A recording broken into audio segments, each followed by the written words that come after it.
We are now recording. All right, Cole. So I'm gonna start Hey, this what's up? question off with you first. So, where do you see yourself on the political spectrum? I see myself basically, I classify myself within the alt-right, but alt-right itself is an umbrella term. So I have a book that's yet to be published in which I call Nationalist Libertarianism, a synthesis of our founding fathers' ideals and ethno-nationalism.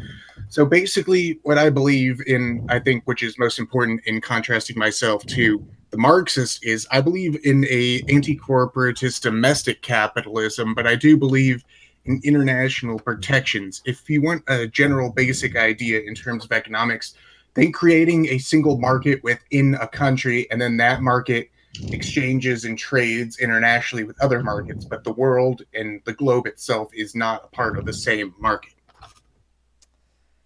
Cole, your political ideology is a lot deeper than you seem. All right. I just want to tell you that. Um, Thanks. Well, I mean, I did get my major in political yeah, science, and political philosophy is my hobby. yeah. Wow. Um, okay. So, Cole, would you like to put that in English for the audience who I doesn't mean, understand any of that? Okay, so I believe in domestic capitalism, which means you can make your money by buying and selling goods and trade it with other people who buy and sell goods. But once you try to leave that domestic market into State international will interfere. I relations, guess. you Correct. you you're subject to government intervention and even prevention should the situation deem itself necessary. Oh, all right. Well, that's good enough for you. All right. Bogdan, yeah. you've got your 5 minutes. Oh, okay. So basically, you already know that I'm a Marxist-Leninist, and basically the core ideology features of like Marxist-Leninism include like the belief that a revolutionary proletarian class would emerge automatically from capitalism, because of the dialectical materialism. But I'll get into that later, maybe. Instead, there was the need for a professional revolutionary one, like vanguard like party, to lead the working class in a violent overthrow of capitalism, to be followed by the dictatorship of the proletariat as the first stage of moving towards communism. Marxist Leninism also maintained that workers in the most advanced capitalist countries have not opted for revolution because capitalism had moved to a new stage through the exportation of capital to colonies, which also allows capitalists to exploit such colonies and enrich, Hmm. like in markets, bribes, in worker developments in countries with higher wages. Um, Marxist-Leninism therefore like sees the developing of world as the front line in the struggle against imperialism, and as those Marxists were cut off through national liberation in the Soviet Union, for example, capitalism would implode into development world, and communist revolution would occur as there as well. Now, we communist parties generally subscribe to the teaching of the legacy of Karl Marx and Friedrich Engels, as interpreted by Lenin. The term Marxist-Leninism is more used to describe the Soviet Union until Stalin's death, and after that, we sort of call it the revisionist state. Um, what the end goal of communism is a stateless, moneyless, classless society, where the means of productions are owned by the workers, which basically means that they are collectively owned by the people that work with them. Um, yeah, and basically, yeah, we are against pretty much private property and the notion of, how do you say, liberty, freedom, and property. All right. So if I get this straight, from these little notes I've been writing, so Cole, you're more of an economic authoritarian, so to speak. Like you're not. It's hard to explain. But like I'm you don't like authoritarian in terms of impose. international trade, but That's what in I'm saying. But you terms don't care of about national trade, like what's going on there. Is that correct? no, I care about domestic things. It's just whenever it concerns the entire market or relations in between markets, then that's where I believe there does need to be some kind of government intervention. Oh, okay. And then I believe Bogdan that you are just Yeah. basically just your standard. Marxist, as in you believe the teachings of Marxist Karl Marx, Leninist. Yeah, etc. Yeah. yeah. All right, second. So start this on a fun topic. So Medicare for all. We're gonna start with Bogdan, and I'm pretty sure you live in Denmark, correct?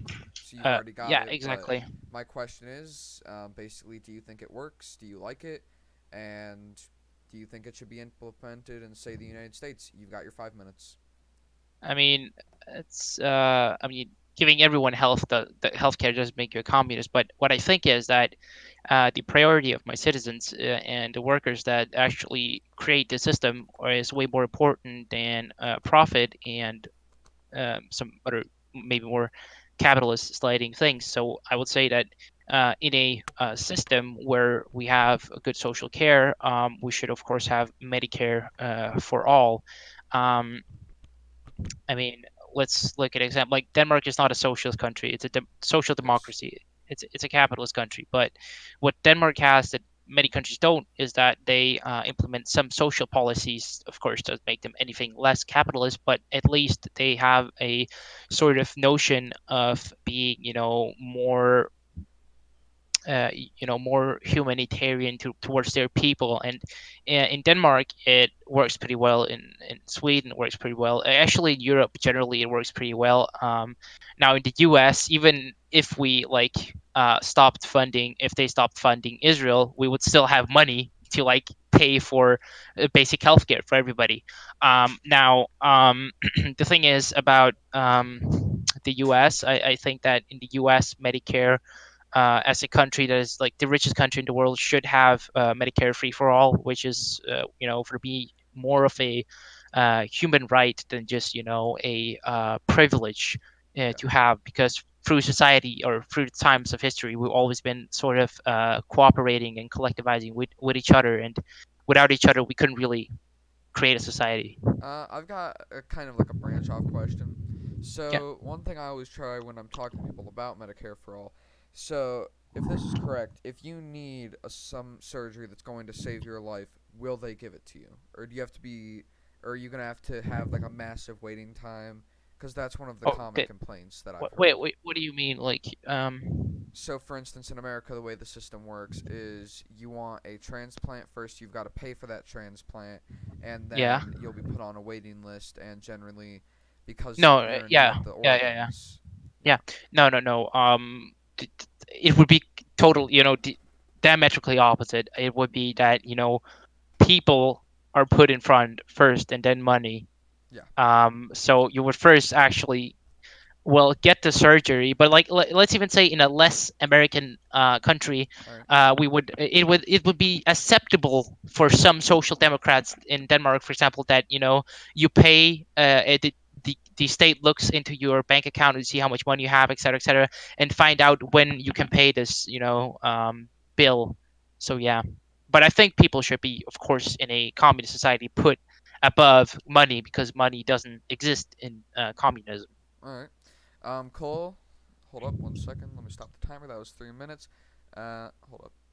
All right, Cole, your 5 minutes starts now for a rebuttal and your opinion.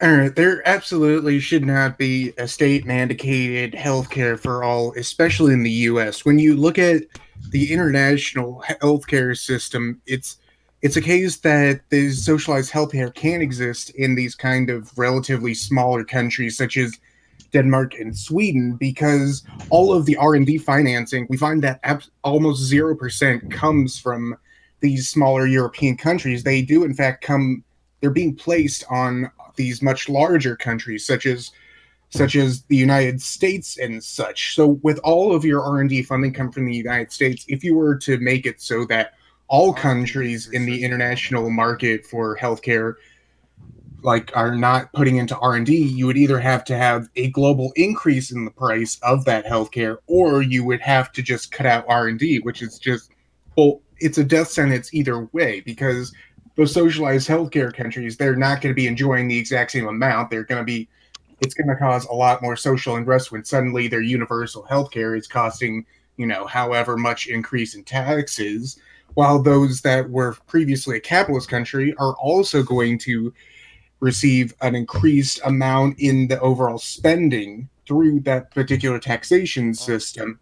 So, and then the second point is why it shouldn't come to the US specifically is for a country like Denmark, it overall has a pretty similar CPI. It has a pretty similar consumer price index for all of the country, meaning that what we do in economics is when we measure what people go and buy on a daily thing, their daily how much they spend their daily income, it's known as a consumer price index. They're baskets of what in each common person buys, and we find that in America and other large countries such as Canada, that a person's CPI in Oregon is much different than a person's CPI in West Virginia and Texas. It's almost even divided up by state, and even some larger states can be divided even further. So previously, to get the same treatment in, say, both California and New Jersey, we'll find that just based on the going inflation rate of how much that particular banknote, the dollar that they're using, is worth, they can get the same thing for. It's not the exact same price, but it's a similar thing regarding to taxation and policies so forth put by the state governments. It's similar in terms of how much of their total income they're spending on it. If you were to implement a not even a global but a national healthcare policy and you set regulatory standard prices, you would find that it costs a lot more for some states and maybe even a lot less for other states, but you would find that it would throw the entire market into disarray. It would be all right. So it costs, let's say, $200 for such particular treatment in terms of taxation. So before you even pay, once you go, let's even assume that you don't have to put down any copay or deductible or anything like that. It's just a total free healthcare thing. That $200 of taxation that you're taking out is going to be a lot different for a West Virginian compared to a North Californian. It absolutely can't be applied on a global scale. It can't even really be applied in large country bases, mainly because of the difference in the baskets that people purchase in each thing, their consumer price index and whatnot. All right. Well, we've got about one more minute of your time, so one more question I'm gonna ask you is, what do you think then if there were to be a state by state kind of healthcare? Do you Oh, think it'd What be do you? better, but I still would be somewhat against it. I okay? believe mostly that we need a culture to kind of fight against both corporatism and also this kind of last fall into Marxism. All right. But if there were a state by state kind of thing, I think it would be better alleviated and it would have a lot more it'd be a lot more accountable by the people of that state, but at the same time state governments aren't as well funded or managed as these kind of, well, on both cases they're not as bureaucratically sound as the upper parts of the federal government. At the same time, they're not as efficient as free market kinds of things. So All right. I believe I have a radical opinion on insurance, but at the same time, I can understand the need for gradual change and such. So I would prefer it not be state by state, but I could imagine that it would be possible to be sustained for All right. at least a little bit amount of time. All right. Well, that's exactly 1 minute. Good response. Bogdan, do you have anything to rebut against that? Uh, Like, well, in I'm case giving of you the a minute 30 U.S., to rebut to. okay, like in Actually, case I'll of give you the two. U.S., Sorry. the U.S. like when you talk about state by state, you mean like Alabama, California, et cetera, right? Yes. Yes. Well, I mean, yeah, I think you're right about the part that you're saying that they're less funded these states because the central government is like way more powerful. So, but the thing is, well, in countries that are like as big as the U.S. or even somewhat as big, countries like Russia, you could still provide this sort of a system, even though Russia doesn't have the perfect healthcare, which obviously, but I hope we both agree on. But in terms of the U.S., we could agree that maybe the U.S. have gone so far away from this healthcare that I'm advocating for, and that's why I think that it really is harder to interpret, like put it into the U.S. system. Integrated. Yeah. Yeah, integrate. But the thing is, the idea is still that everybody should have, even though you're talking about, you said Consumer price consumer price indexes index. Yeah, affecting the prices of baskets people purchase. yeah. In Denmark, I think the consumer price index is about 141. I'm not sure actually about that. And the EU average is about 100. And even though we have such a high index, we can see that, of course, the countries with lower ones have worse healthcare almost, but countries like Denmark and Norway have great ones. And um, what I'm arguing for essentially is that, yeah, you're talking about consumer price index as being a factor of how much it costs, but then again, there are really rich people that could pay taxes in order to like save the bottom 5, 10, 50%, and those 15% of like poverty people that are in poverty, they are really not in poverty because it's voluntary. They're really in poverty because somebody is ruling over them. But that's like that we disagree on economics as like capitalism, socialism, etc., etc. So like it is logical of us to like have a totally different opinion about this. All right. That's literally your time. Good job. Uh, Oh, okay. yeah, that you guys have actually been quite on time so far. One thing I'd just like to throw out my quick opinion is I'm for Medicare for all, but hold up, someone's why do three people keep calling me? Do you mind if we take like just a half a second break so I can answer these people what they need? Sure. Cause like 10 people have called me in like the last 5 minutes. You guys just like introduce each other. Oh, sure. What? Yeah. So, Cole, where you from? I'm from the southern U.S., Georgia in particular. Oh, cool. How is it there? It's like good state, bad state. Yeah, I like it. I've heard like Georgia's like a good place to live actually. Hmm. It's cool. And I've been to the U.S. before, but I've never been to like Georgia.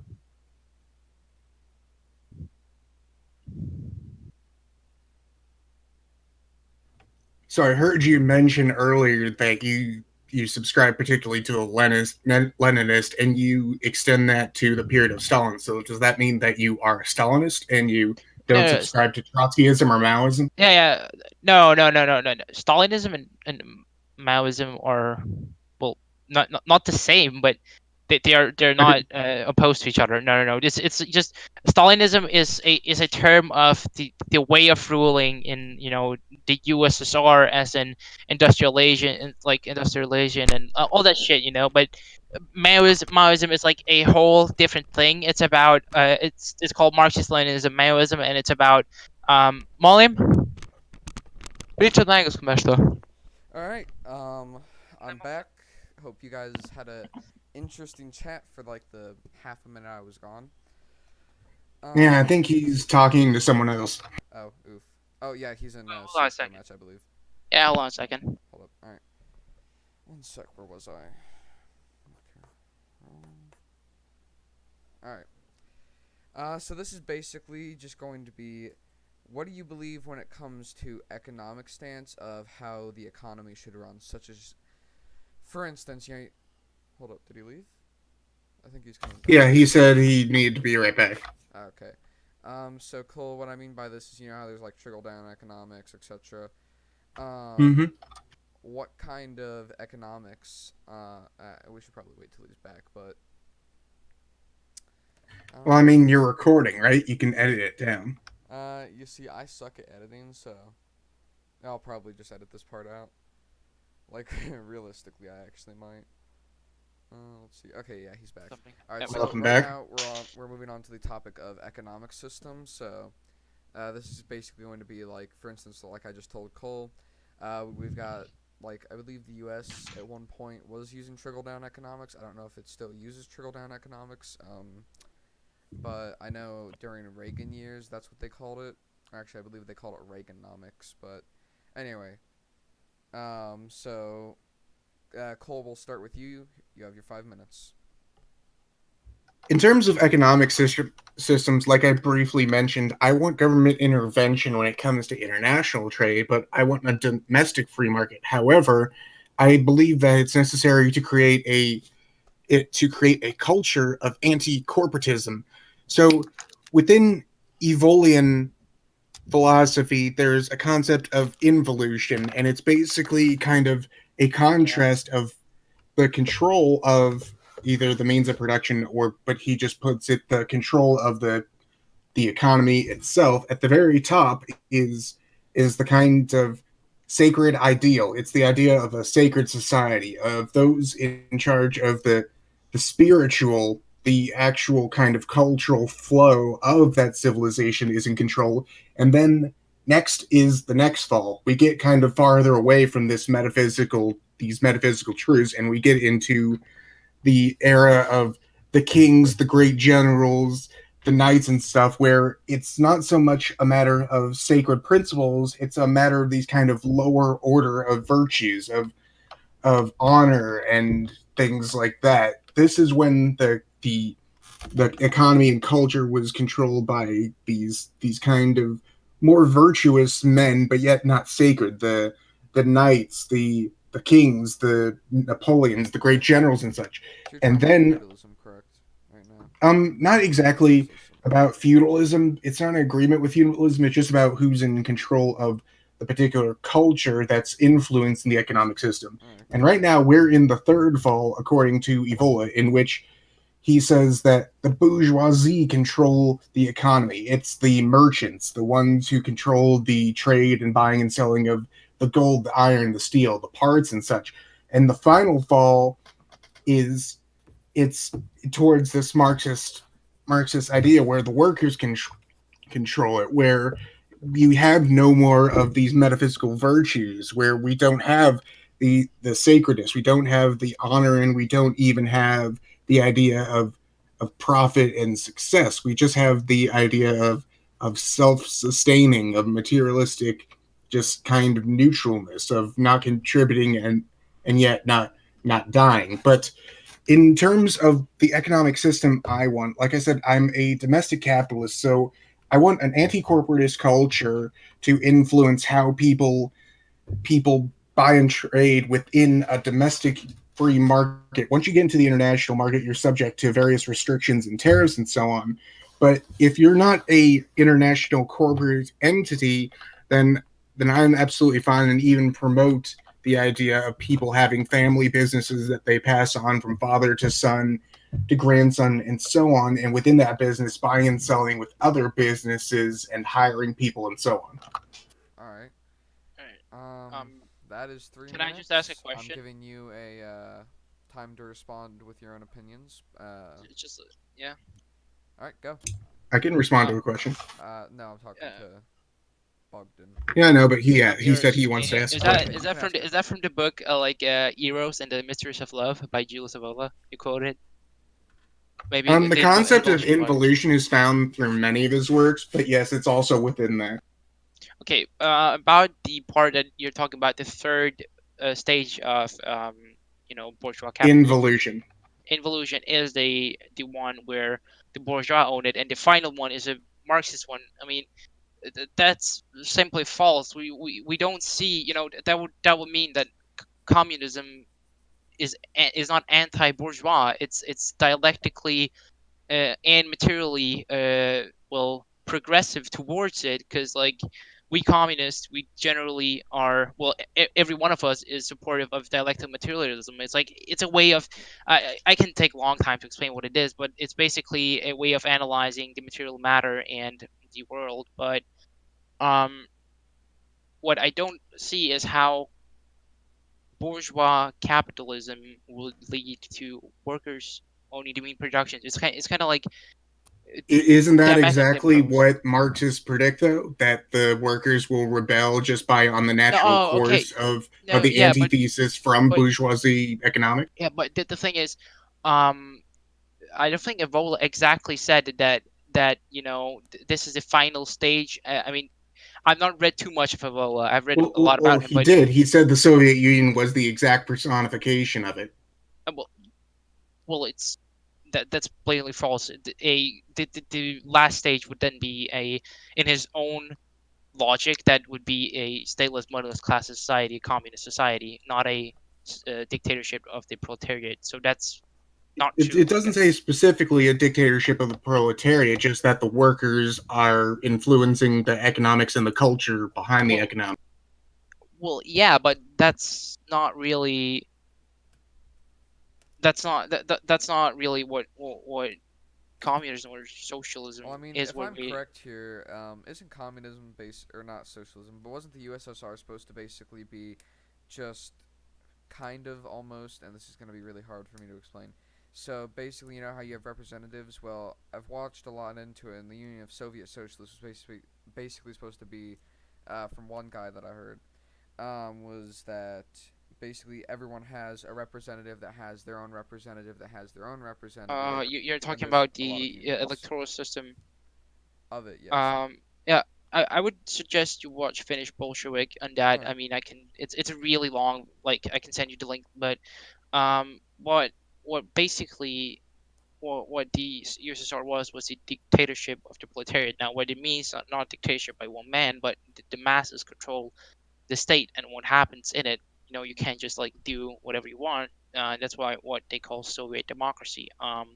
For example, in the USSR, allegedly have a you didn't have to have a passport to vote. You just had to work inside of the country. And this is what we call, as said, Soviet democracy or dictatorship of the proletariat. The voting is basically the finalization, of workers. And there's actually some English people that actually participate in these votings, saying that these votings are the most democratic ones they've seen, because in England you didn't really have real democracy, you had bourgeois democracy, and that's a big distinction. So it's not really the same. I mean, yeah, it's just I disagree with the fact that it's the last stage of involution, and that you will have workers controlling means of productions like the USSR, because that's blatantly false. The last stage would be a communist one, non-utopian. Well, it's not a matter of how that particular worker state is governed, whether it be by a dictatorship or the proletariat or a complete anarchist system. It's just a matter. It doesn't specify, for example, in the second fall, that it's specifically feudalism. You could have a capitalist system, or even, I guess, an anarchist system in which the virtues behind the economic culture are honor and such like that. It's not so much about the form; it's a matter of who's controlling the culture of the economics of what virtues are important. The first virtue of the sacred society is, of course, the sacred. The second being honor. The third being success slash profit, and the fourth being equality. That's what the four basic kind of virtues of each of the states of involution are. So it doesn't matter whether it's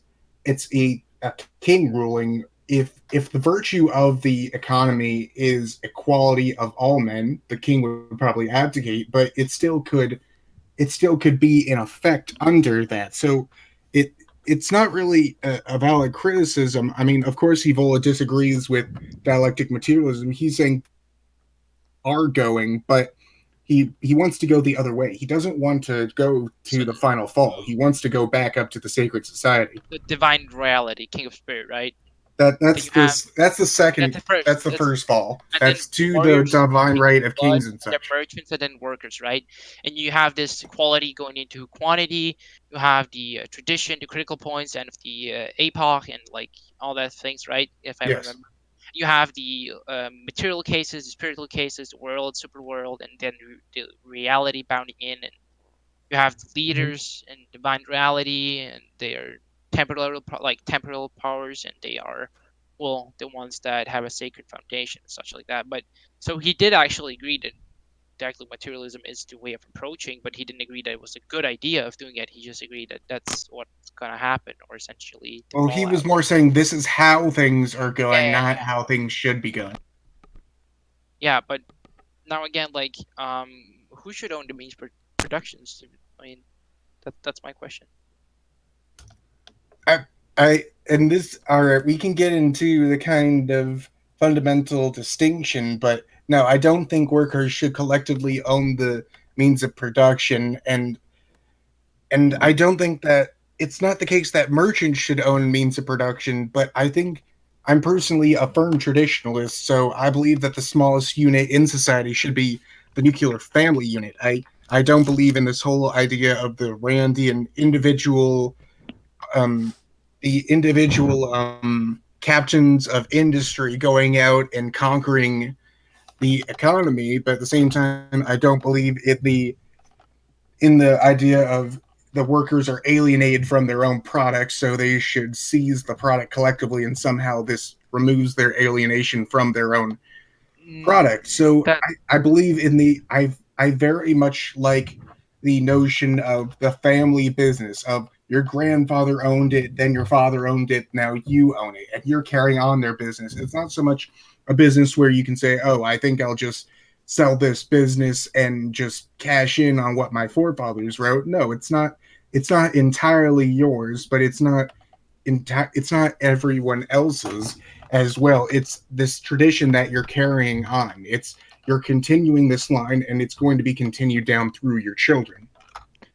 but that is basically, I mean, that is capitalism in the inheritance sense that you by inheritance become rich, and that's what happens in capitalism. I mean, I've seen a lot of people like say they're not capitalists, but I mean, you do. I know what involves. Yeah, I've seen that picture before. Yeah, I know. I'm just Um. posting it for reference. Oh yeah. Okay. Um.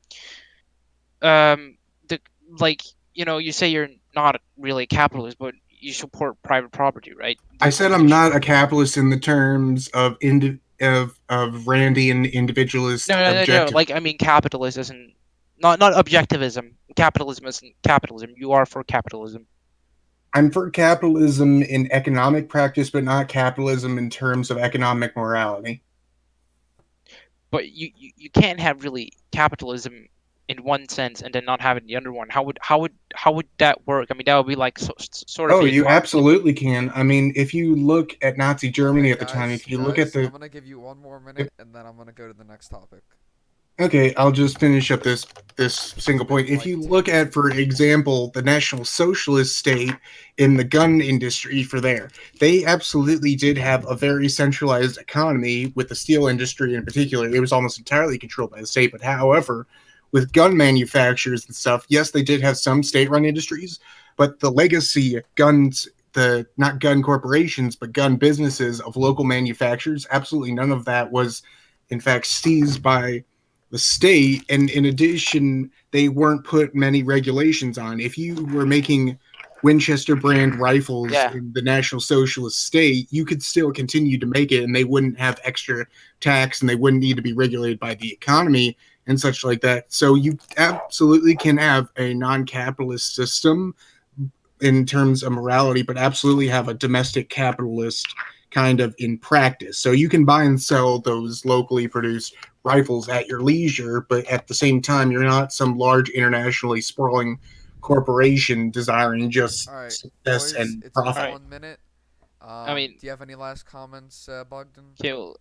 I mean, the point of capitalism is to like expand. So I mean, you can't just say capitalism at national level because you would eventually run out of what to produce and who to produce to. And about you said about equality of all men, it's equality in the political sphere, not the natural sphere.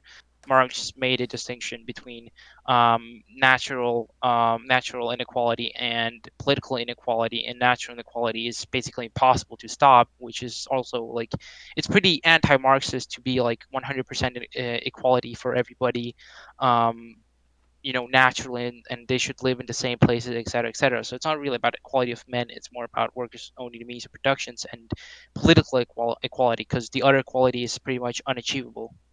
Well, I mean, that seems to go against the very basic practice of most communist countries That throughout the entire yeah, world. I mean, in the USSR, in Cambodia, and such like that, they tried Yep. to expand the not even just the political life, but the very state of being of the various kinds of people. I mean, in the most extreme case of Cambodia, they even killed people who wear glasses because they you because of the idea that they didn't want the kind of intellectual supercast of people. Okay, I'm not gonna lie. Uh, That has sunglasses have nothing to do with economics, but I understand I what you're didn't say saying. it's fine. sunglasses. It's I fine. said No, Yeah, no, regular. I'm just it's okay. It's better like to get it out. But yeah. I should know that. We've been Go beating ahead. this topic to a dead horse for almost 14 minutes now. So let's move on. All right. Let him quickly All right, respond to the thing. I respond think to It's he it. like wants to the rebut the thing is, Cambodian thing. no, no, no, no. I wait. What?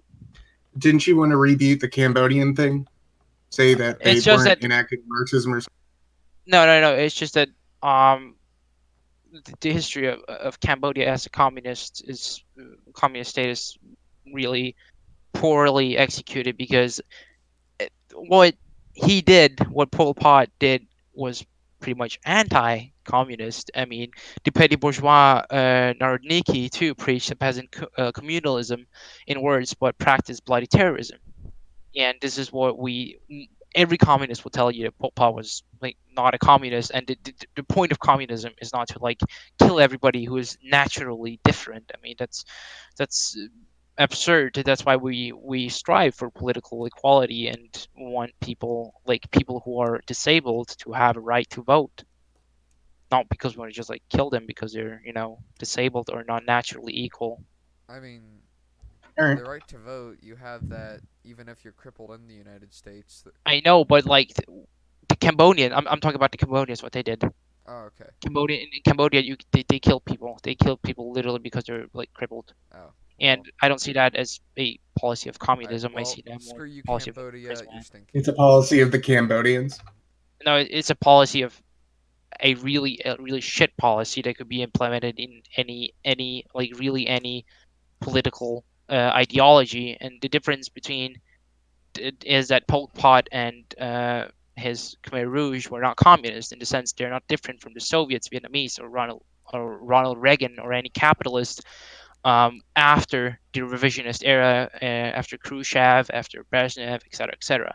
And unlike the Soviets, Vietnamese, and Chinese, and other revisionists, after Stalin, of course, Pol Pot boasted that they were not communists.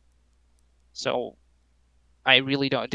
They're not really communists. Nobody takes them as communists. Not because we negate the Cambodian genocide, which is a All right. Well, horrible that's act. been 17 minutes. So time to move on to our next topic, which, whew, this is gonna be a fun one. Abortion. I don't know what the abortion situation really is in Europe, to be honest with you. So that's why Bogdan, you're gonna start first, and you're gonna tell us Uh, basically about uh, abortion in in Europe. Denmark, I can speak for Denmark mostly, but it is put at 12 to I think it's 12 weeks actually. And the reason for why is because that's where the babies start forming well, mostly human-like bodies that can actually look like human bodies on a looking scale, and they are actually start feeling pain there. But you want my opinion on Your abortion? personal opinion, yes. I think abortion. Well, my thing is like, don't have sex is not a physiological need. Like you can live without sex. You know, people Yes. have died while being virgins, such Oh as man, Nikola that sounds Tesla. just like a bad life. No offense to Yeah, anyone who's Ni- died like that. yeah, I know. Nikola Tesla, for example. Yeah, I know he did. Yeah. A lot of The, scientists actually seem to die without yeah. ever, you know. Yeah, and the thing is, my sort of thing is, if you're gonna have sex, you should, at least take responsibility for what happens Yeah, after. But I know that. Listen, I'm gonna say the contra argument before I say the argument. I know that rape, it's like 1% rate of like abortions and stuff like depends that. on the country, but yeah, Yeah, it you're depends on right. the country. In the U.S., for In the example, U.S., it's but like point 0.5.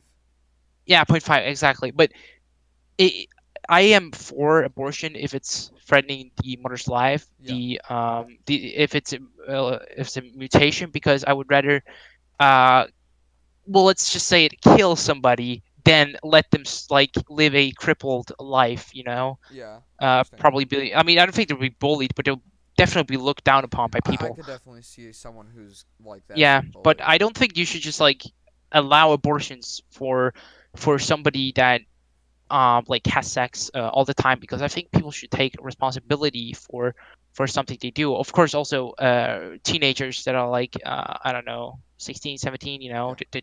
they should get abortions if that's needed, of course. But I don't think that it should be this like plausible idea of let me get an abortion right now, and it's like what this 16 a week or something. Like, people actually Yeah. get these somewhere All right. Well, then, in Europe my to do. next question is just a side branch.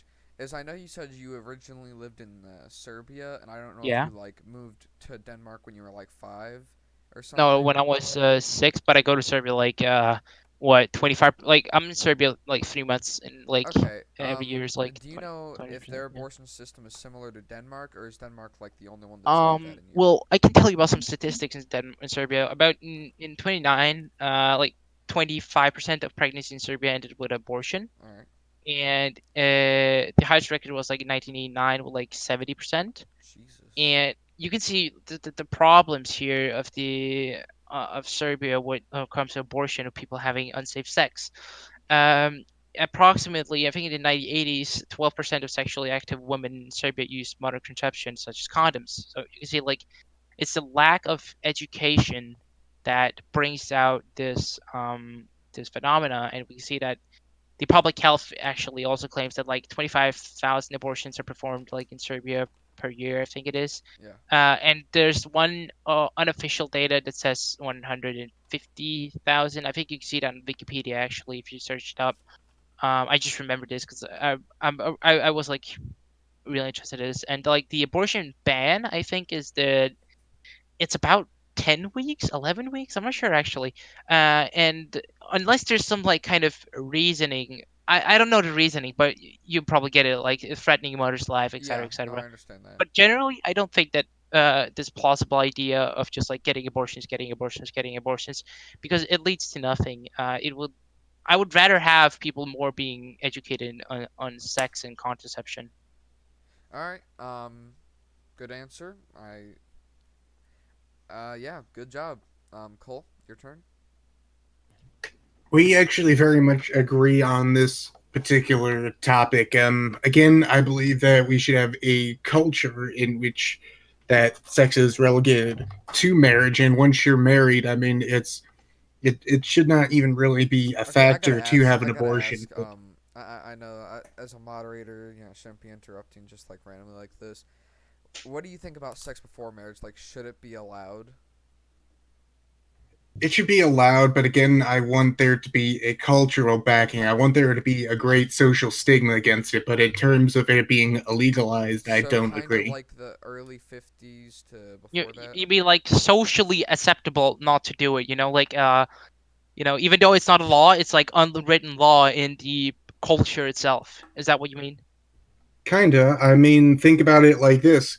Is there a law against kissing animals on the mouth? No, I don't It's think not so. bestiality, but I mean, if you do it regularly, You're gay. society's gonna reject you. Yeah. Yeah. All right. Um, Back to your abortion though. So yeah, I believe it. You need a social stigma on it, but in terms of legalizing the actual practice, I think if it's medically necessary, then it should be done. And in those cases of like rape of like an underage person and things like that, I think yeah, a doctor could definitely recommend that in particular for those cases, but I would leave it up to the doctor's discretion whether it's a medical necessity. I just don't want it as a medical commodity. All right. Yes, you guys actually agree a lot on that. yeah, it's just that I don't subscribe to this idea of just having sex, and in many people would describe it as on the right as a degenerate thing to do Yeah. before marriage. But I would say, like, I mean, if it's proven that sex after marriage somehow is better, which I don't think it has, but I think that I don't think it really matters besides age wise. Like I think if you're also, like, 13, you yeah. shouldn't be having sex at Oh, 13. yeah. I don't think that should be socially acceptable. Yeah, I don't think that should be pretty much socially I acceptable at mean all. that But leads if to you're like like just like if you're like 16 or 17 and you have sex, I don't really care, to be honest with you. But didn't Lenin implement that That's not policy really in the where it Soviet happens. Union in the early days of the Soviet Union to dissolve the nuclear family unit? Didn't they encourage extramarital sex? To Which dissolve the mean do you family? like the sexual revolution in Russia? Yeah, in the early days He of no, when he Lenin just was still in power. he advocated for sexual freedom. But that was That's why you. that was more, look, that was more just to be a reaction towards capitalism and traditionalism. Lenin advocated like for sexual freedom, nudists, anarchists, like Alright. like to go to like the capital of like Christ and shit like that. But it wasn't like they were not like the modern day ones. You know, back in the days, it was less socially acceptable to like go around in what in like bikini, you know. And Yeah. nowadays, it's totally normal. So that in that way, yes, back then that would be a somewhat more well, you know, weird thing. I could take a picture. I should send you a picture of see what was not socially acceptable back then. This is the I 1932 I picture. don't think we need a picture of No, no, any no. like It's not. It's personal. not. It's not. Anything nude or something like that. Okay. Don't worry. It's actually not. Because the It's first video on my channel, I don't feel like getting instantly demonetized.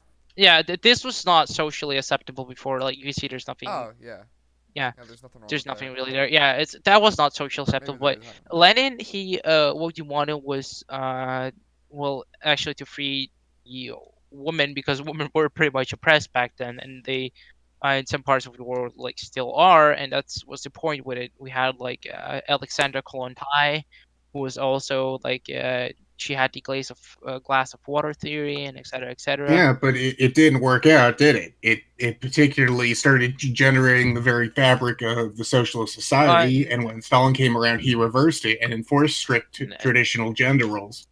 No, it wasn't real. He didn't reverse back to traditional gender roles. What he did was that, well, first off, let's just take Lenin for a second. Why you think it didn't work? It worked out actually pretty well because after that it was socially acceptable.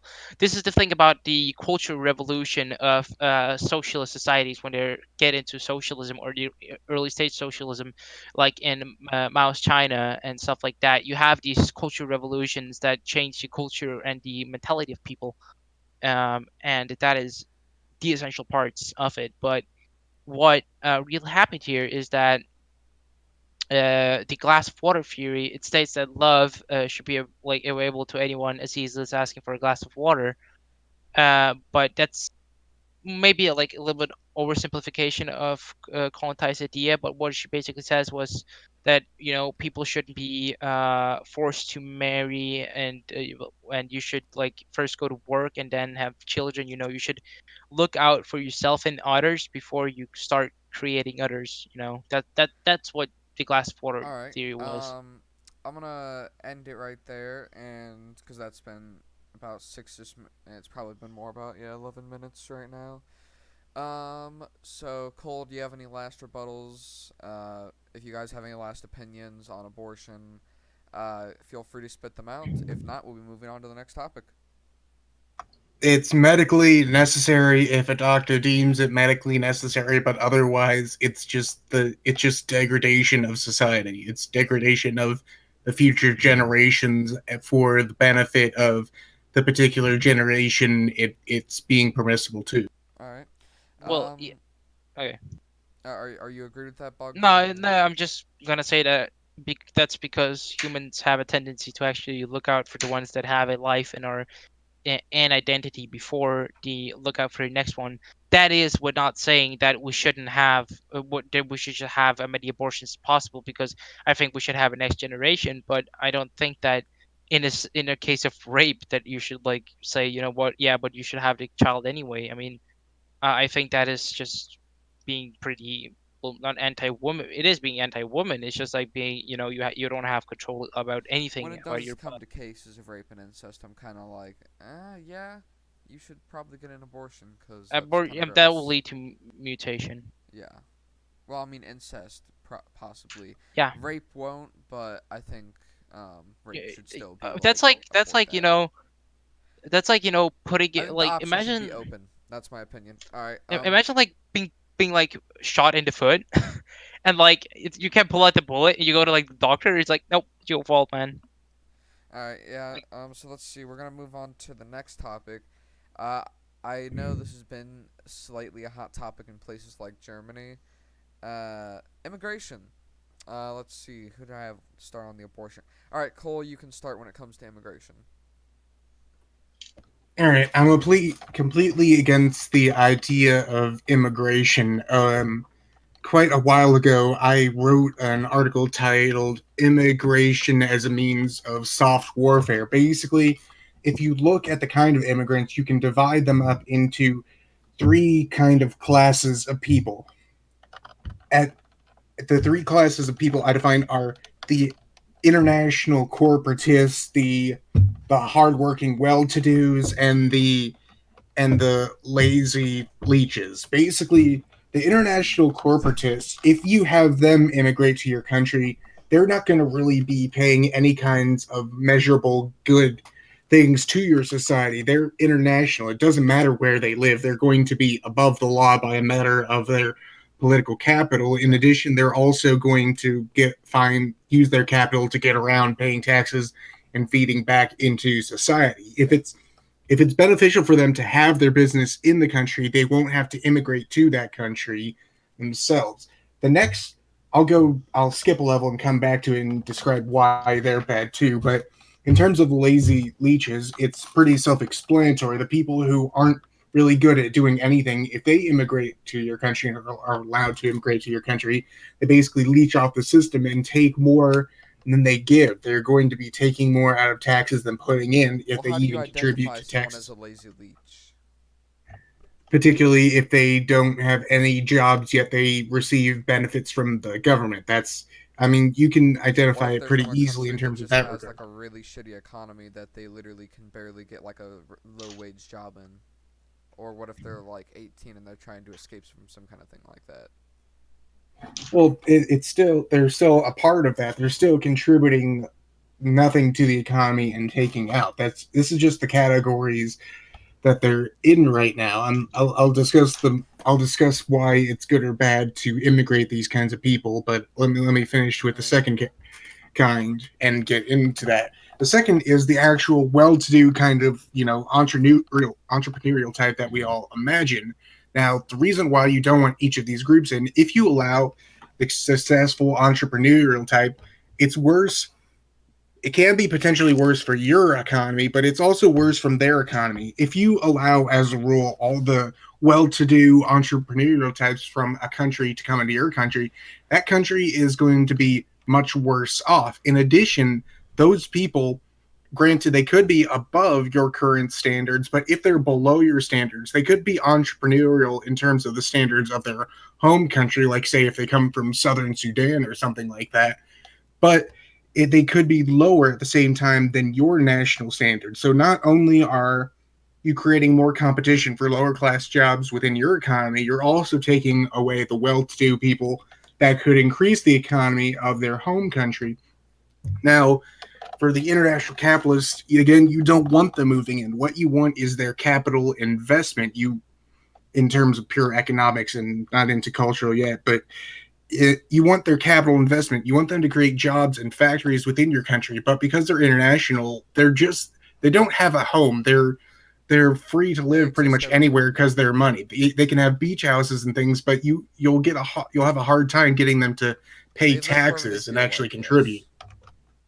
What was that? I said they live where they feel like, yes. Indeed. And finally, the lazy leeches. The reason you don't want them in your economy is because when they take away from the resource system, they're not just taking away from everyone, they're also taking away from themselves because they're making that system harder to function, harder to get things working the way they should, making meaning that the more and more there are, the less and less each of them will be able to take away from this system. It's imagine like a town entirely of beggars. If anyone gives any of them money, then there's gonna be less for all the beggars to actually get compared to if you had one beggar in a town full of rich people, that one beggar is going to be getting a lot of money. People are still going to be getting rich.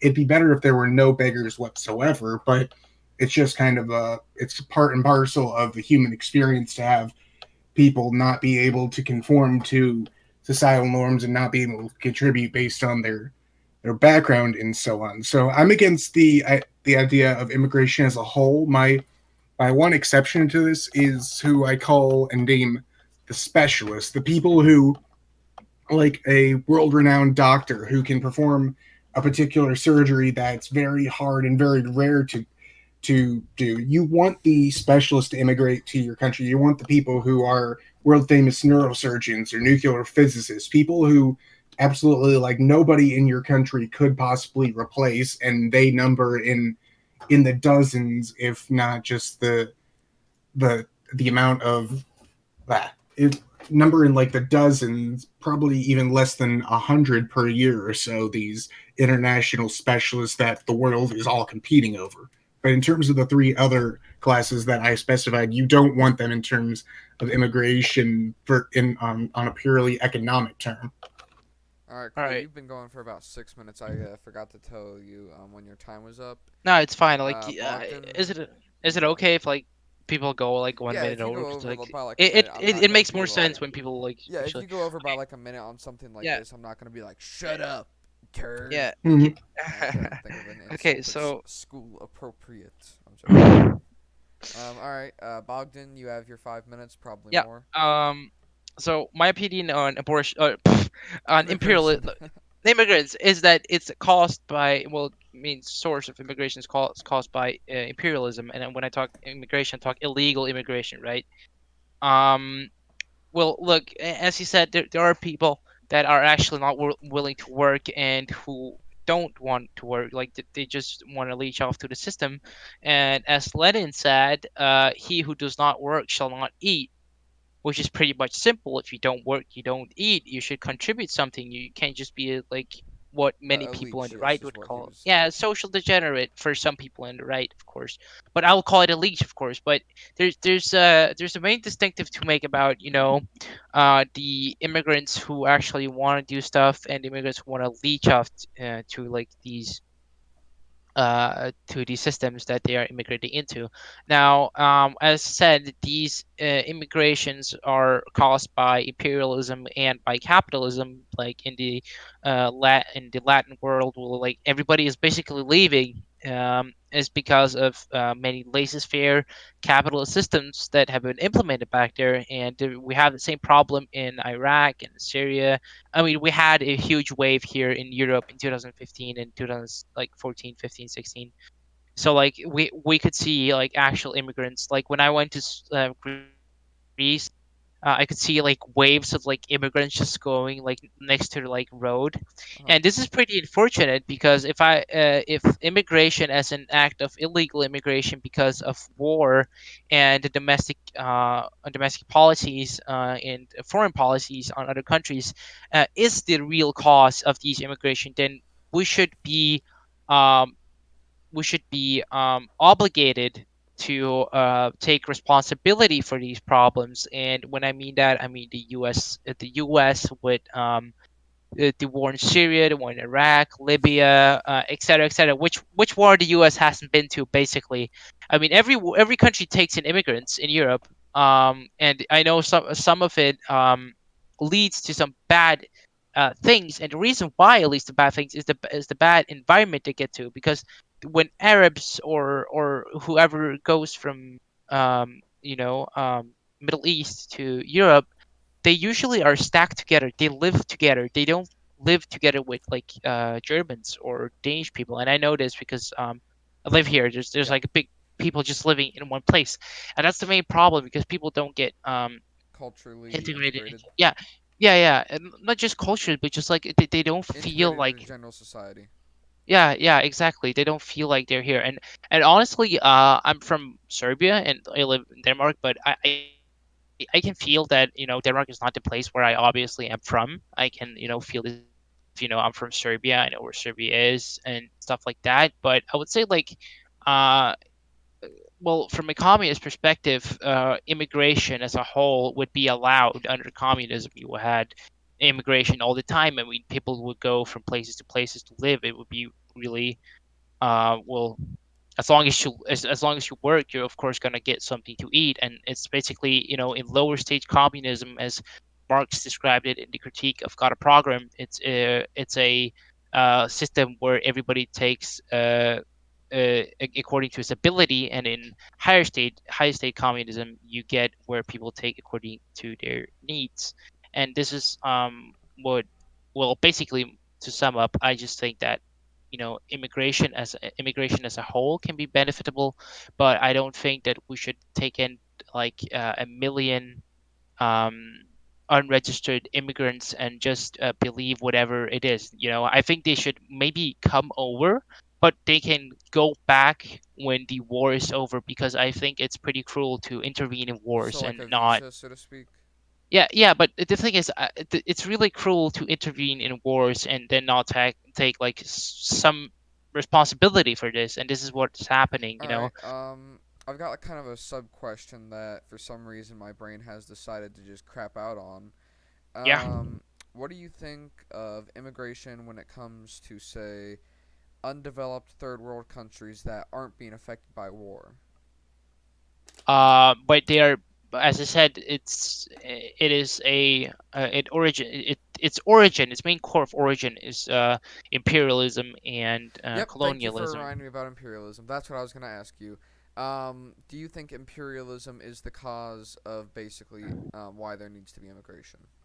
Not exactly. This is not really. I don't think 100%. But when we look at it, we can see that these countries that are poor in the like third world are like mostly countries that have been under oppression by the first world countries. But I don't think that it is justifiable for Africa as a whole to just come to Europe.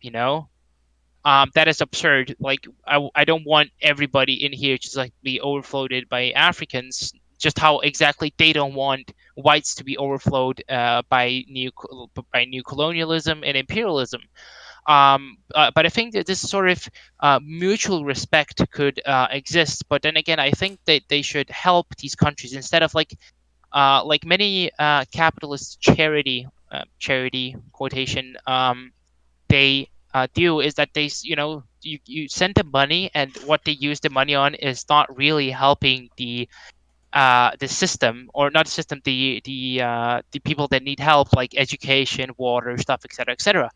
Because we have enough resources to like feed everybody, but apparently we don't do that thanks to capitalism. But the thing is, I think that instead of giving the money to the presidents and of these countries, like giving it to a dictator in Africa, you should actually go there and help the people, because what the dictators do with the money is something you don't know. Yeah, it's And not gonna help the people. yeah, exactly. All right, Cole, that was 6 minutes. I'm gonna give you 2 minutes if you have a rebuttal. I do because, and the very first point, even before your second question, is under Marxism, we saw that not only was immigration allowed and encouraged, it was sometimes mandatory. We saw various kind of ethnic enclaves moved around by Stalin, especially in the areas of Turkmenistan, Kazakhstan, etc., and especially during the Second World War, Stalin in particular moved around and tried to dissolve ethnic German enclaves within the eastern part of the Soviet Union. He moved them, Hmm. even though they were supposed to be supposedly independent countries and it was just a union of Soviet republics, he still moved them freely between borders even without their consent. It was a matter of Well, this time of war, I mean, I don't think you this should. was even before the war with the Well, Soviet Union. before the war, what he did was repopulate populations, like taking Estonians from Estonia, putting them here, and like mixing them together. And the reason why was to increase this social, more social, like, so you can't call it multiculturalism, but No, more of the it's forced people. immigration. That's what I called it. Yeah, it's somewhat forced immigration, but Marxism is not like an ideology. It's a more of a if way to analyze the world through dialectics and materialism. It's not like you know, I don't know, like fascism or something. That's an ideology. This is a political philosophy, a way of interpreting the world. Well, I'm glad you said that because that comes to my next point is that the idea that imperialism causes immigration that's not that's just kind of bunk. So if we say that if this Marxist interpretation that imperialism is the main cause of immigration is a form of analytical Well, he tool, then never said Marxism is that. clearly He wrong in never this. said imperialism was the cause of all immigration. I asked him that No, no, question no. and he denied it. I said no. It's not. All It's not right, the cause of well. It's but is cause it the main of cause? it's the main cause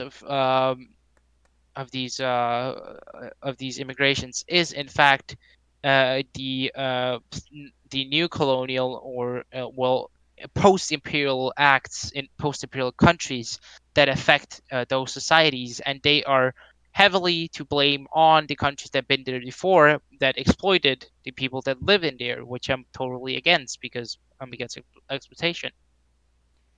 All right.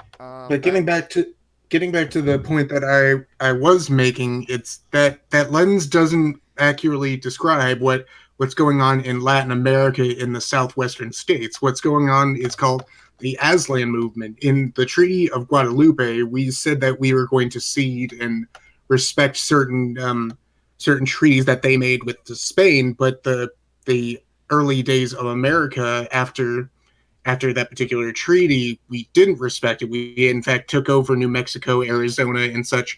And so the Aslan movement, if for our Mexicans purposely immigrating to these countries and demanding referendums to rejoin back up with Mexico, it's not economic whatsoever. It's purely an amount of a national identity wanting to take over territory.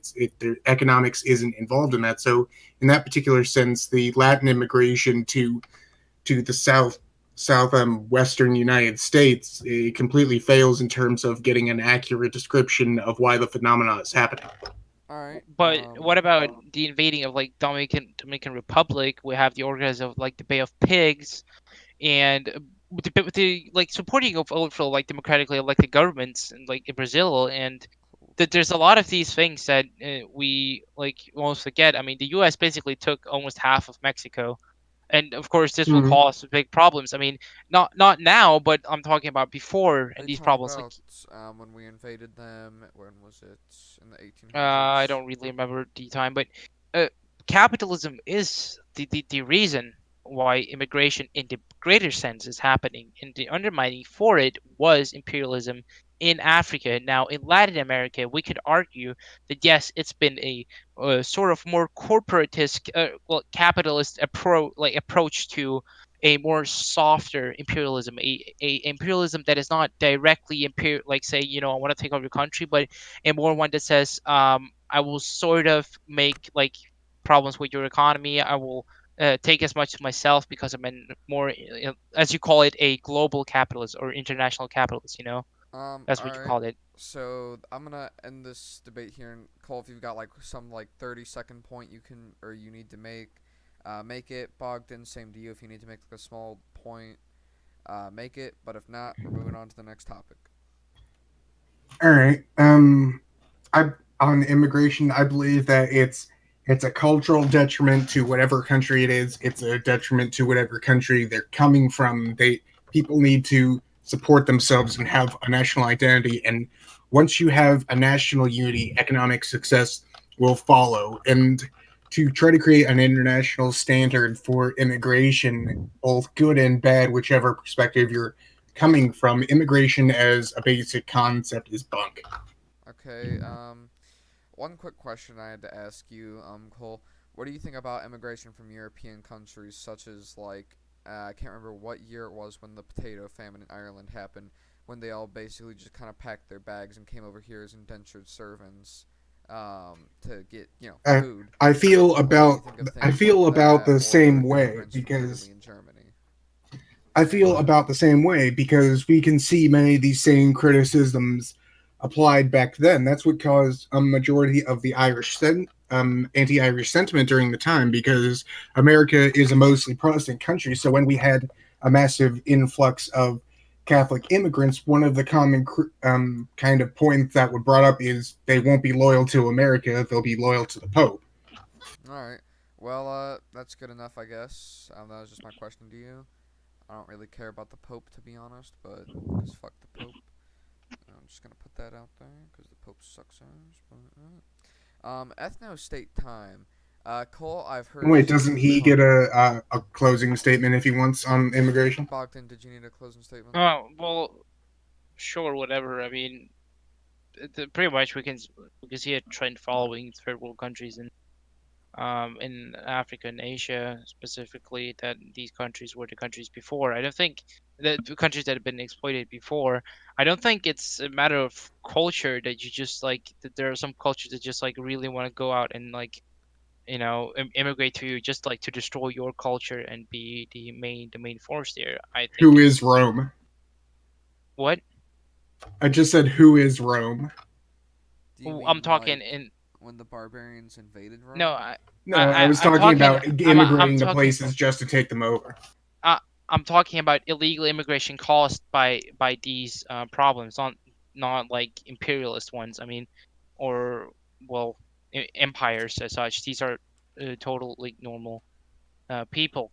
And what I see the problem in is that they will conflict so much with the new culture that eventually this would create a sort of problem. But what the trend still holds is that these countries are just like the countries that immigrate are the countries that were exploited before. All right. Good enough, I guess. So Cole, before I've been talking to you, I know your opinion on ethno states. Well, sorta. But Bogdan, I'm gonna let you start on ethno states. What do you think of them? What I Just think for of the record, ethno I'm not a fan states. of ethno states. Just want to put that out there. I mean, you mean the American context of like why do Literally, you just like, all right. So say a country in Africa wants a black ethno it's state, oh or if a country in Europe oh wants a white ethno state of just pure Serbians. no oh okay no I think that's really shitty. First off, why you would have to kill people. You would have to deport or kill people or just like make them abort every time they have like a child. Like let's just say right now in the US, you would like if you want to create a white total US or like some parts of the US, or what do you mean? Like when you When talk I about say white. ethno state, I don't mean in the context of just the United States. I mean, if say, for instance, you know China, right? They're a Yeah. majority. It's extremely hard if you are not a natural-born Chinese citizen to Oh get yeah, yeah. in I and think get your that's citizenship in China.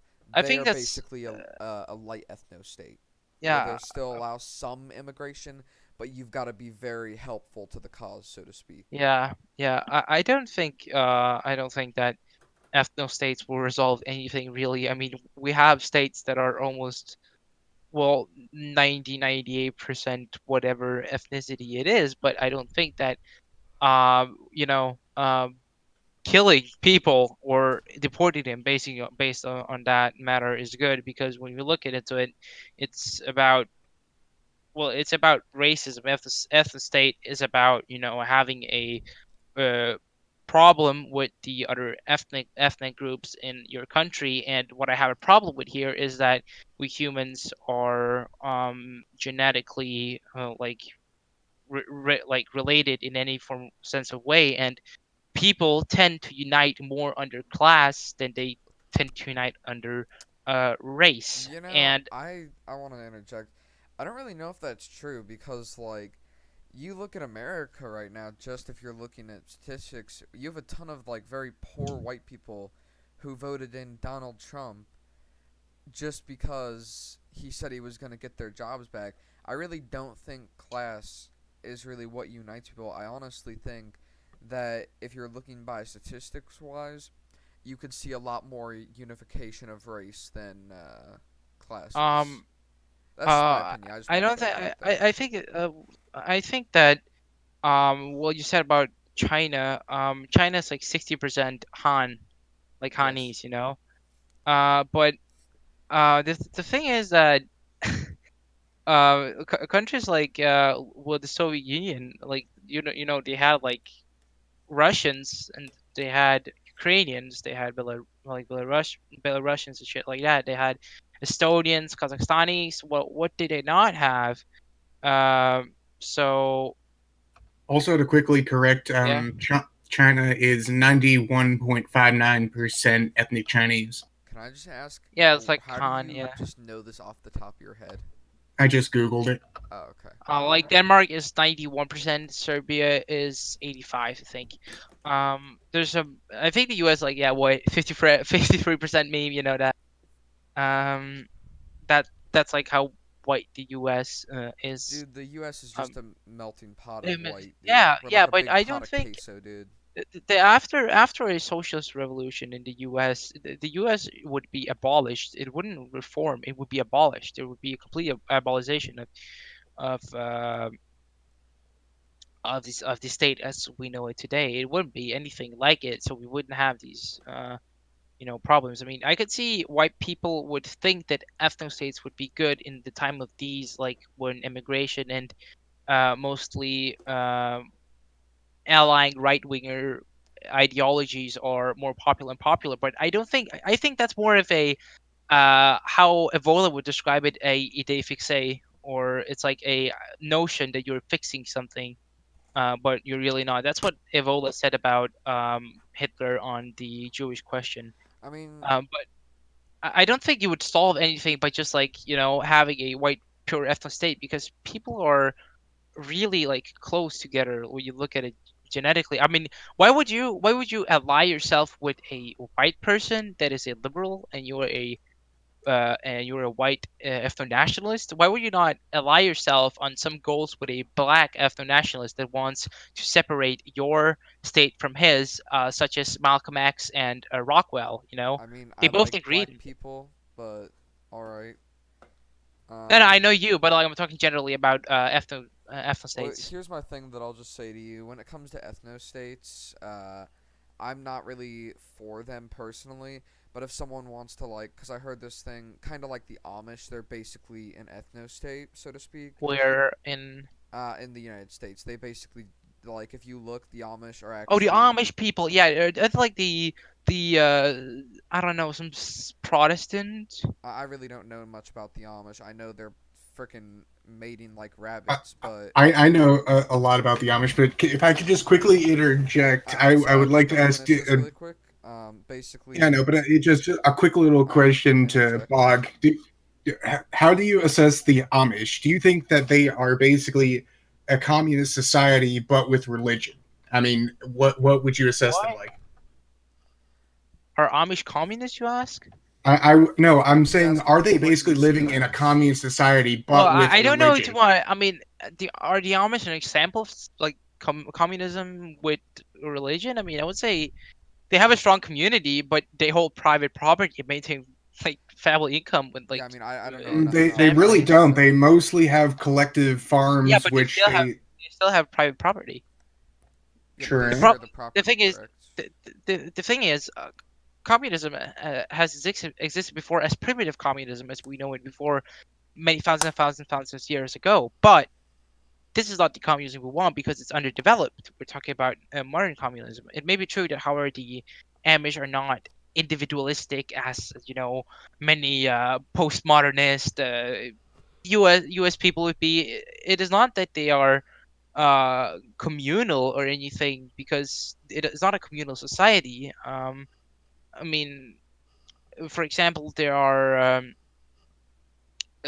states that value culture over individual matter, and such as like I think it's some of the countries like South Korea maybe, but it's not like a communal and certainly not a communist one. It's not a stateless, classless, moneyless society where the workers own the means productions, and it has no dialectical interpretation in it, because it's basically just, if it was actually communist, I mean, then it would probably subscribe to Marxism and the notion of going from a capitalist to dictatorship or proletariat, and then into withering away of the state.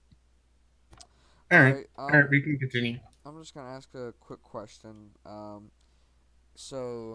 Bogdan, you've had about 6 minutes with everyone interrupting. Yeah, I'm sorry. Yeah. Yeah, no, it's not your fault because I interrupted there. All right, it's fine. Cole interrupted.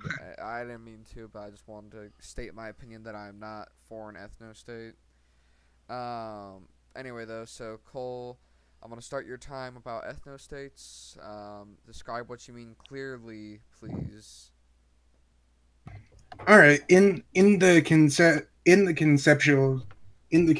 of an ethnostate, there's what's called a hard ethnostate and a soft ethnostate. A soft ethnostate is what's advocated by someone like Nick Fuentes. Basically, it's the idea that within ethno nationalism, within ethno nationalism, the conception of the state is an expression of the particular people. There's a whole kind of process of when people form their own state to represent themselves internationally, but the idea of a soft ethno state is it's a people expressing themselves. Of course, there are other people within that Of particular course. jurisdiction of the of the nation, but they are not really a part of a nation. So, for example, a soft ethno state is something like China. There, it's by and for the Han Chinese people. There are other non-Han Chinese people within China with whom they rule, but it's very well maintained and it's very clear to those people and outsiders that it's by and for the Han Chinese.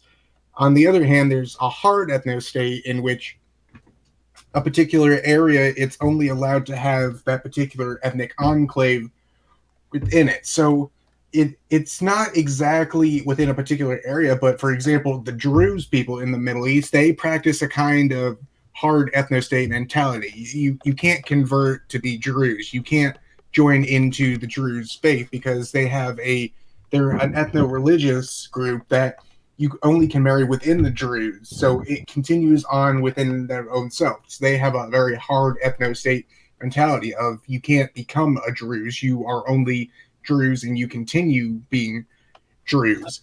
Now, Just sorry. Can I just say something about Jews? yep.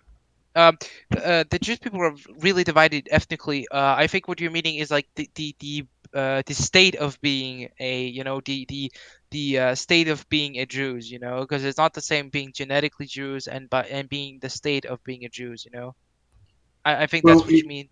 I mean, at the very beginning of the Druze religion, yes, they had many converts and things, but it became a policy that you could only marry within the Druze thing, so they became a genetic enclave. It's not a matter of they're all genetically similar. It's a matter of what genetics they have. They're going to keep those Like genetics permanently because the very policy that they Jews implement. are really Jews are really ethnically divided. Like in haplogroups, they're really not close so much as we. They are somewhat close, but there are some that really aren't. For example, the Mount Carmels and the Syrians, for example, are not that related. However, of course, I think that the notion of being a Druze is what makes them united, not the fact that you can look into their DNA or something like that. Because I still think people unite under things like class rather than. I'll get into that in a second, but yeah, that's not what I'm saying. Initially, the Druze people were a kind of mixture between the Northern Arabian, Turkish, Greek, Northern African, and also Indo-Aryan groups. So they come from various backgrounds, but they still maintain a ethno-nationalist policy of you can only marry within the Druze people. So there can't be any outside thing. Yeah. Okay. That was my only point about them. In addition to the idea that people unite under class and race, in history we find that that's completely not the case whatsoever. Whenever we see a kind of collapse of civilization, there's only really two things that unite people during these collapses. One is ethnic identity, and the other is religious identity. During the fall of Rome, people divided not on class of working class versus kings and queens versus feudal lords, etc. We By saw those people like unite under uprisings. ethnicities and under religion. The Protestants and the Romans, I mean, not the Protestants, Romans, the Protestants and Catholics decided to separate, or the various ethnicities decided to separate, such as the Northern Germanics from the the Southern Latins. But I feel like the biggest revolutions have come from So uniting under class, such as the revolution in China, revolution even in Yugoslavia. I'm talking about the revolution in 1941, and But neither of those were really based on class. The they Chinese, are. they excluded other races from their original cultural revolution, and in addition, the revolution No, in no, no. Yugoslavia was mainly Serbian. No, it wasn't. No, the war. You mean the 1941? No, it wasn't. It was uniting under proletarian class. It's not. I mean, look, in Serbia or in Yugoslavia in 1941, there about 50% of the partisans were Serbs, but that's because about 45% of people were Serbs. But we see that these people that were not Serbs, they united just as much with the Serbs, such as the Croats, Slovenes, etc., etc. And about the Cultural Revolution in Mao's China, it wasn't about killing or excluding people who aren't ethnically Han Chinese. It's about killing off the mentality of the bourgeois mentality, and the reason why this is because we see that Brezhnev, after Stalin died, after Khrushchev, we see that Brezhnev started the so-called de-Stalinization of the USSR, and that was what led to Mao being like, hey, I want a good leader that's going to come after me, and he has to be just as communist as me. But it didn't really turn out that way. It's a whole other story I can get into maybe, but basically it's about killing off the mentality of the bourgeois. Yeah, that's what the Marxists want, but I'm saying that's not what happened in the majority of revolutions of society. Whenever we saw anything like the collapse of the Ming Empire, the collapse of the Qing Empire, the collapse of the Romans, the collapse of the Holy Roman I'm talking about Empire. this after like socialism became a thing, But that's a after very socialism. narrow window in the lens of all of history. With the Well, yeah, revolution but yeah, of but socialism, I mean, that's early 1900s to now. If that's the past 100 years within the past history of the past 10,000 years. yeah, but no, I'm talking. Yeah, but the made thing is that even after the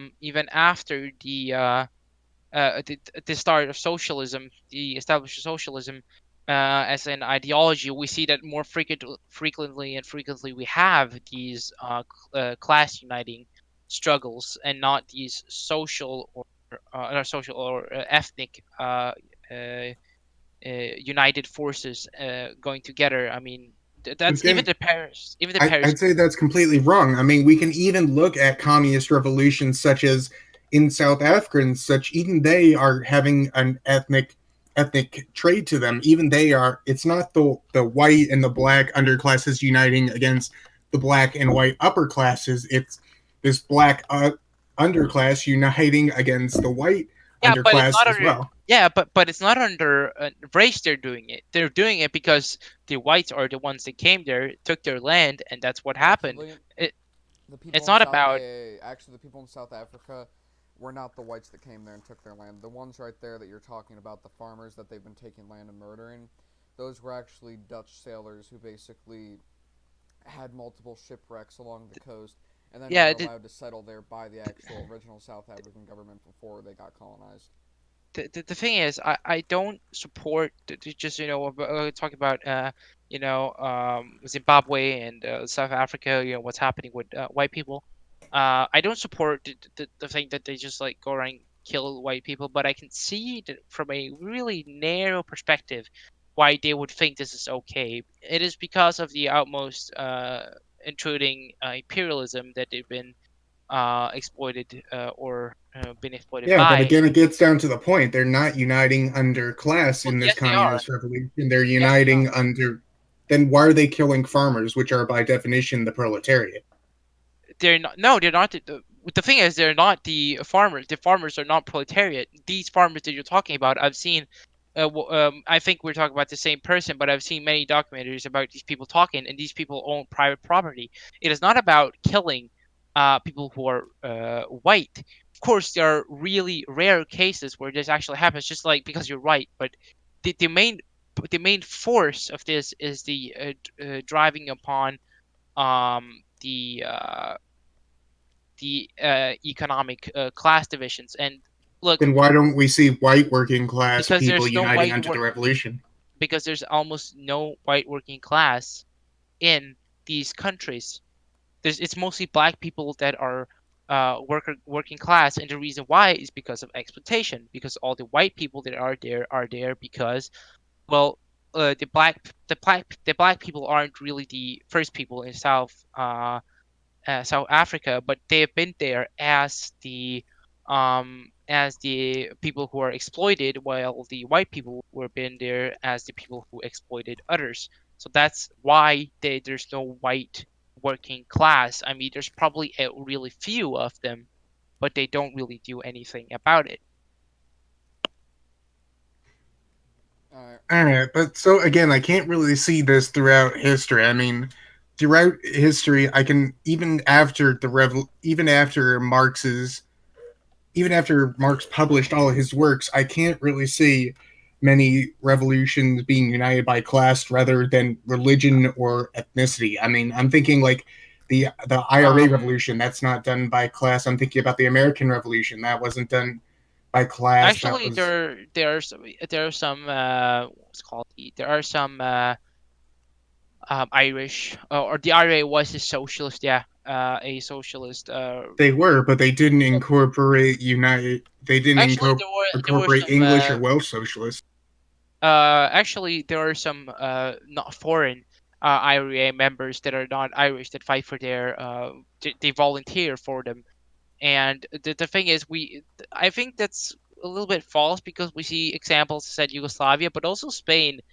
Spain united under class in as you know who the CNTFA are, maybe Did you the say Spain anarchist. United Underclass? Yes, Spain in 1939 or 1936 actually.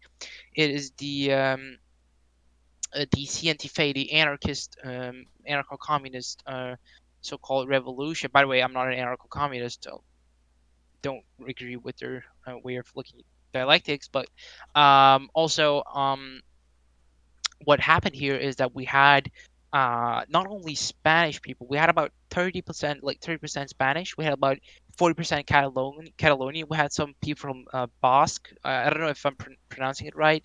These are the people that are not Indo-European. They were here before, and basically everybody else is a foreigner to them. And we have some people that were foreigners that came abroad as fighting for them. So it wasn't really about uniting under class. And the reason why it wasn't uniting under nation, and the reason why it wasn't was because they were directly fighting against those who were uniting under nation rather than things such as class. But that's completely the inverse of what happened. The very far left was elected to power under the Spanish rule, and the basic Catholic majority and the people in the military launched a A counter counter coup, yeah. revolution against it, and they united specifically with Like just, religion and ethnicity over class. and they were They the winners of specifically that rebelled civil against their war. class. But then again, what's even the main point of I agree with that they did do it, but what's the point of uniting under the nation when it really could have been. I Guys, mean, all yeah, right. I So, mean I could go for it, but whatever. I mean, I agree um, with you on Franco on like uniting our class. this question was about ethnostates, and I think we got kind of off topic. Um, back to the original question. So, what do you think about ethnostates? I know you're against them, Bogdan, and then Cole, you said you're for a light ethnostate, correct? Yeah, I'm for a soft ethno state. I'm for the idea that the people are representing themselves to other peoples through a state, so it's by and for a particular people. There can be other people within it, but at the same time, they can never really be the owners of it. It can never be the case that, say, 400 or 500 Somalians come to America and eventually come to inhabit every position in the government. Okay. What if they are just better than the American.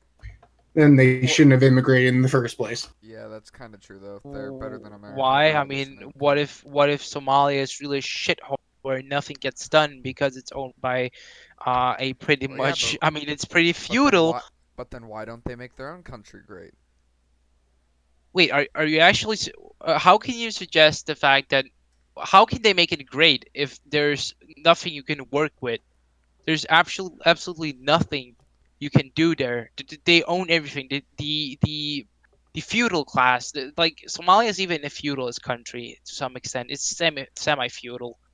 And how can you expect somebody to make something off there when you literally have to pay tax to work on the specific place you are working on? Like the landowners, Well, I don't according know, to you, they farm. should have a communist revolution, correct? Yes, but a communist revolution can't just like come out of nowhere. It actually in countries that are maybe more underdeveloped would even take a little bit more time. If we look at like theories such as third worldism is a theory that only countries in the third world will like have a revolution, and the first ones won't have them because they're too capitalist. But if we look at it, countries like Somalia, you can't really do anything there. You can't blame the person that leaves Somalia because it's a feudal shithole to go and do something good for your country. I mean that sounds to me more like you're saying I don't want people to do good things for my Well, country no, but I if they're can not say the if they're color gonna of. come here and be like, we are better than you, I can say, well, if you're better than me, why Well, they didn't you stay in are. What if they Somalia? are better than you? What if they are? What if a Then person comes over to you and says, "I am better than you," and it's in your country, and they are actually better than you in the job that you both are specified in, such as governmental matter? Well, then I'll respond to them. Then why didn't you stay in your own country and make your Well, own the country reason he better? didn't stay in the country was exactly because that he could. If let's just say he was threatened. Well, Let's say he was threatened if he can get a political movement going in my country, then why couldn't he do it in Somalia?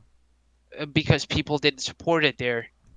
But that's pretty easy, maybe. Like maybe people in the country don't have the same like political views as him, and that's like a really like problem with even meritocracy, because in meritocracy you would say that the best people would get the job, but in this system it would be more like the person with the not I don't want to generalize it as the Well, I'm person not with the saying they most can't get a job here, but don't come over here and tell the native people we are so much better than you, and then not um expect them to get mad, because no that's gonna it, piss the no no native no no people I off. don't think they should just like be jerks like, hey, fuck you, I'm better than you, I just came here to like make this country better. But I think that Well, that's the somewhere the scenario that you're society. describing. Is he just walks up and he No no says, no no "I'm better than you." no, no, no, no. The society should somewhat accept that they aren't the best one. You know, if you have this mentality of thinking you're the best one, and absolutely just having this mentality of like, yeah, I'm the best one and nobody's better than me, and somebody proves you wrong, and you haven't been proven wrong before, it's gonna be a new natural instinct to be pissed off. But I don't think they should just come there and say I'm better than you and just like directly say fuck you, I hate you. You know, you should just like I should take over like everything you own and shit like that. But if they build a political movement and people from your country support it, that means that they are, well, in the democratic sense, more well prepared for, you know, political activities, and that means that they are, by maybe meritocracy, in somewhat cases better than some of your politicians, which is, you know, normal. People are naturally better at things than others, and vice versa. Yes, and I'm not saying that they can't be better. I'm saying, but don't come over here, because the way you described it is he walks up to me like a douchebag and says, "I am better than you." If you're gonna walk up to me and say that and you're not even from the country, then my immediate Yeah. response will be, then why did you come here and not stay in your own shithole country and make it um better? That will be my response Why to you. well, then my question is, would you react the same if it was a person who was from your country that said it? What if a person just came up and said, I am better than you, and In just that says, case, you I'll know, respond with, "Go blow smoke out your ass, dickhole." why won't you have the same well, you should kind of have the same reaction well, to them. because I they're mean, from the same country, you Yeah. can't say go back why? to your own country Yeah, I because they're can't No, say already go but back to no, your there. but own I country. know, I know, but why even use the first argument for the person that is not from the country? Because that's an invalid argument Do to you say, want me to you know, respond to him, "Go blow smoke out your ass, dickhole"? No, I don't want you to respond to either of them like that. You need to prove that you are maybe better than them, or just leave it like that. But I don't think that your argument should be like, Well, "Hey, no, but go it's the back to way that country where they're you came from." applying it in such a dickbag way. If they come up to me and they prove it, like say it's a sports competition of football, and they Mm, beat me in a game of football or basketball or something like that, yeah. then I'll say, yeah, you're better than me. Okay. But Okay. So but here's the thing: yeah. if they just come But up to me like the scenario you had described and say, I am better than you, then I'm going to say, uh, yeah. go blow Okay. smoke, I asshole. I, I agree. I kind of said it the wrong way. I meant it the first way, proving that you're better. If But they prove look that they are here. better, then they are better. Okay. What if they prove that they're better, right? And they're better than every one of your politicians, and are better as presidents or as All dictators, right, look, as I don't know I'm what. the moderator, man. I shouldn't be in this debate. I've gotten really off All topic, right, but Cole, I got a question, man. Mhm. What if, let's just say hypothetically, just a male Somalian guy just comes over to like your country where you live in, and he's better than you, and he's better than every politician. He proves it. Would you then say that he is eligible for being a president or a leader because he's just fundamentally morally better than the person in your country? No, because I believe each people have a duty to their own people. The same way as if someone was a better accountant than anyone in my family, if they just came in and started managing my family's finances, I would say he should do it for his own family. No matter how well he manages our own finance, you get more transcendental value from doing your duty to your own people Yeah, than going out and doing it for some other people. but yeah, but that's more of the metaphysical reward of like doing something because like it feels better for your own people. But the real thing is here. I don't see the meritocracy in this, like the best one getting the job. I mean that's, I think, what most of you are like argue for. The best one should get the job. Well, no, I'm not meritocratic in I'm not meritocratic in an international sense. No, no. Well, you shouldn't. Then you shouldn't even be meritocratic. But because you're saying that only people within the borders of my country should be able to be determined by the meritocratic Exactly. That's what scale. I said. I'm a domestic capitalist. I believe in But creating a single that's a market within a nation, and yeah. then But markets that will between lead. other markets have That would regulation. mean that instead of your country prospering because that guy's country can prosper in his country because he literally can't make shit there because it's a shithole, that means that not only are you are not only suppressing his ability or his chances of becoming something really good for the society, but you're also suppressing the chances of your society improving and maybe one day even educate the people in his society because the country that where he comes from, they don't have really that much of a money and he can't innovate that much.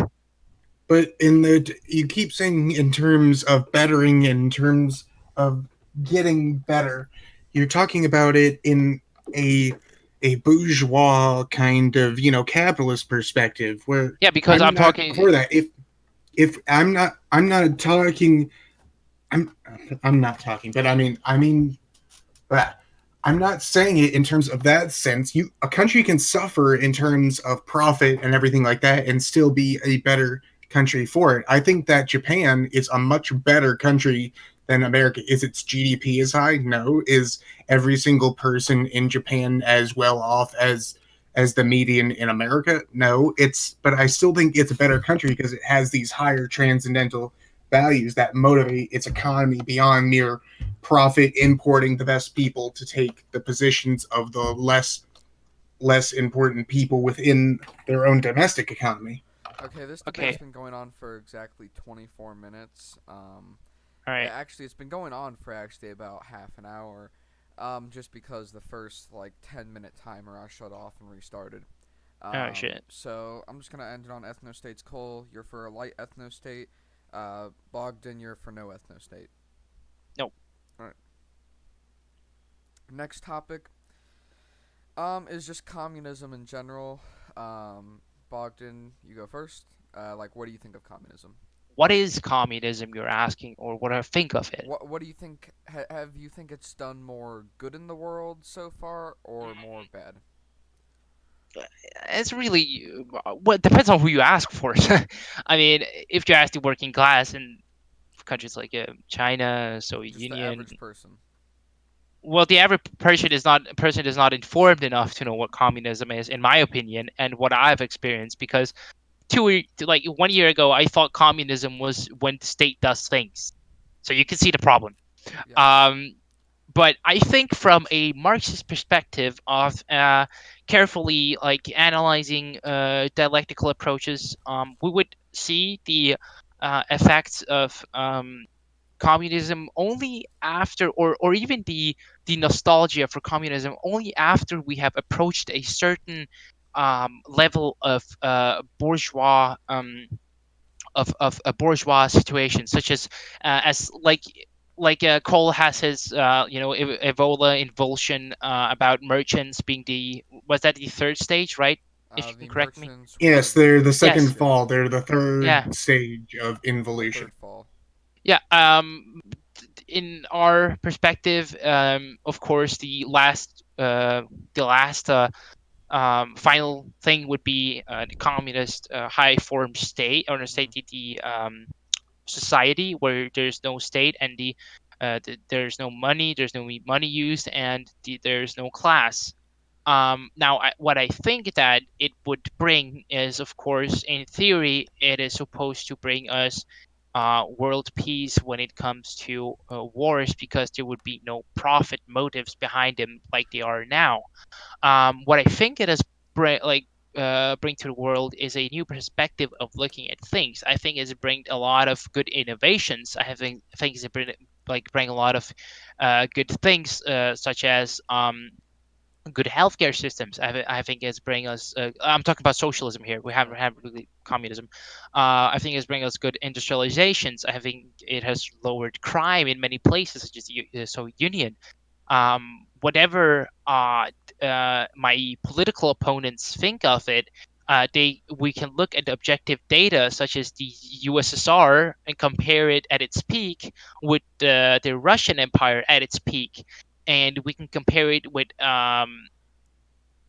the U.S. and the U.S., a country that took 300 years to like develop into what the Soviet Union, almost like, if I think if Soviet Union existed today as a socialist country, based on the fact that after Stalin's death, revisionism came into place and started de-Stalinization of the country and introducing capitalism. I think if we went on with the Stalin trend or somewhat like it, we would end up with the USSR being much stronger than the uh, US is today, based on the fact that they wouldn't get any big, like, uh, trade bans and stuff like that. But I think that communism is something that people would need to look more into before talking about, and then just like, you know, maybe learn about it a little bit more before saying what do you think about it.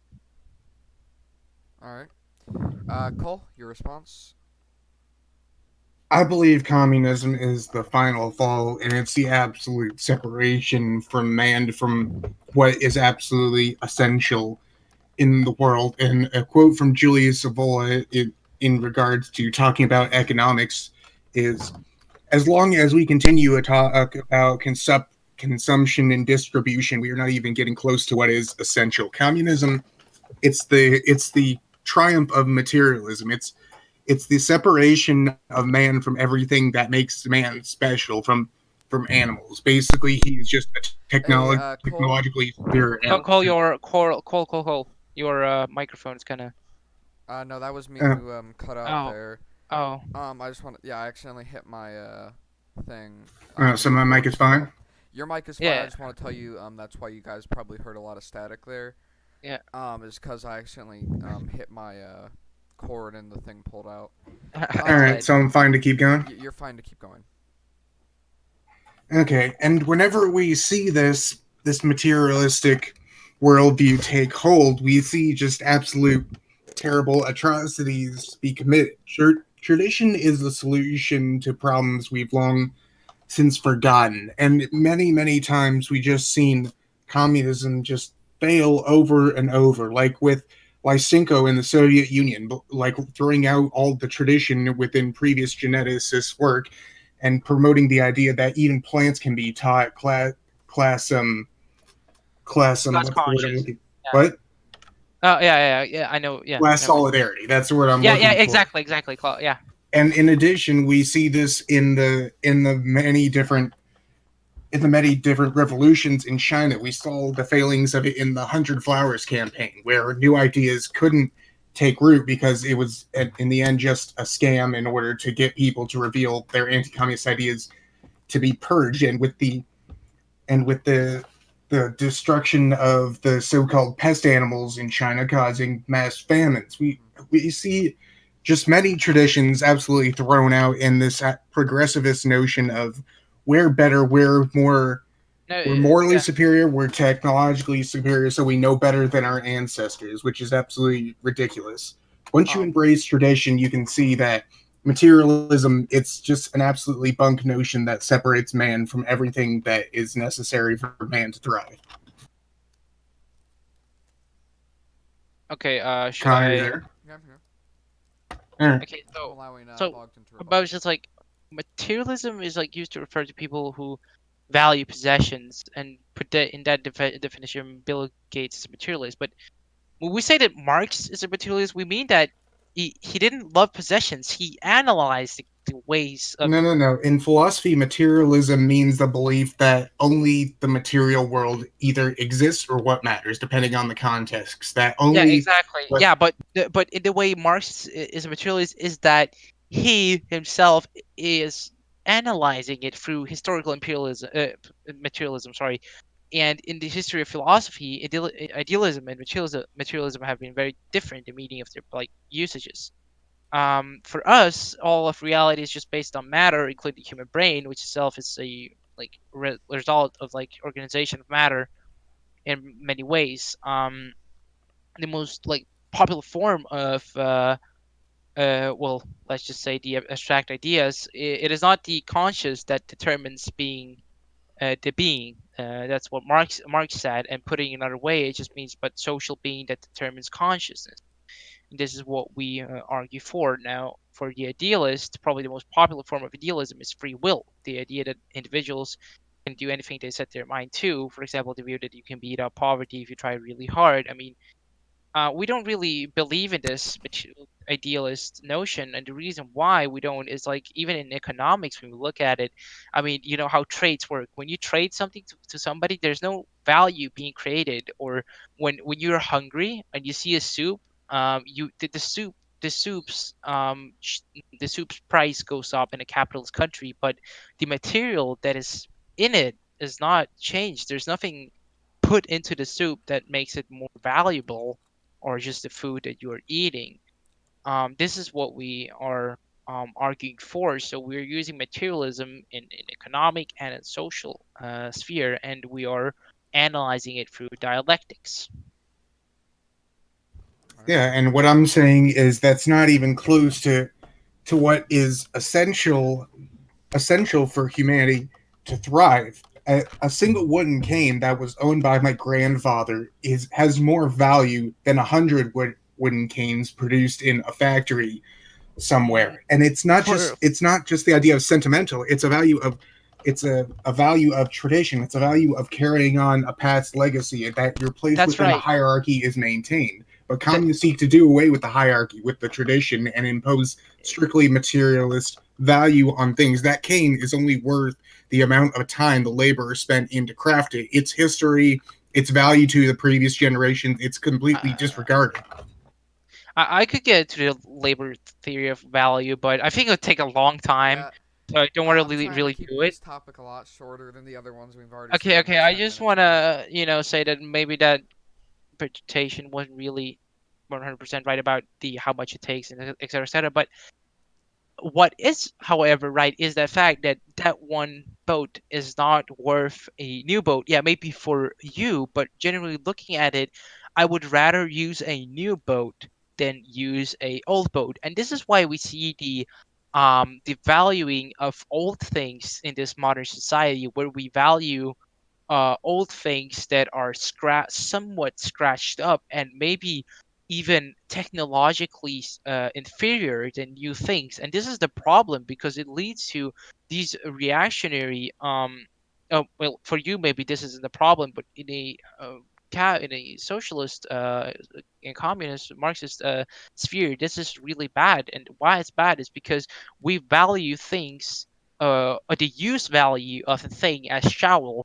I would rather use a highly developed technological shovel, or I would value it more than my granddad's shovel that he gave it to me. Maybe I would look at my granddad's shovel and say, you know what, this is my granddad's. I should keep it. It's really good. But essential, uh, in essential situations, I would rather use a highly developed shovel to dig up I don't know, dirt than my old granddad's one, and I would value it more, not only because I do, but because society does, because I produce I of course do something better in a faster way, which will result in less labor time.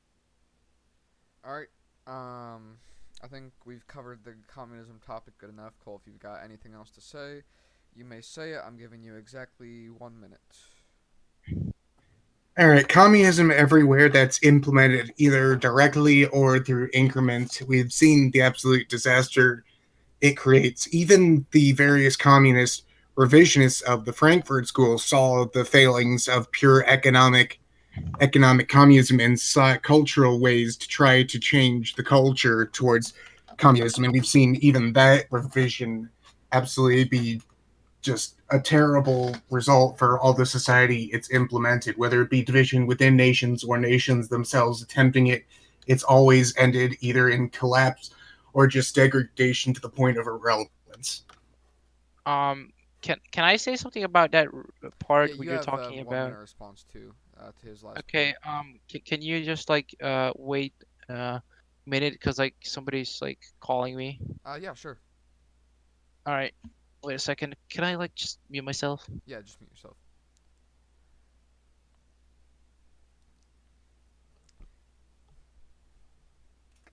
All right, boys, we're gonna do a quick shameless subscribe and like, please. That's leave a comment on who's better, or who won. Video's not over yet, but Could I All right. also plug my own thing?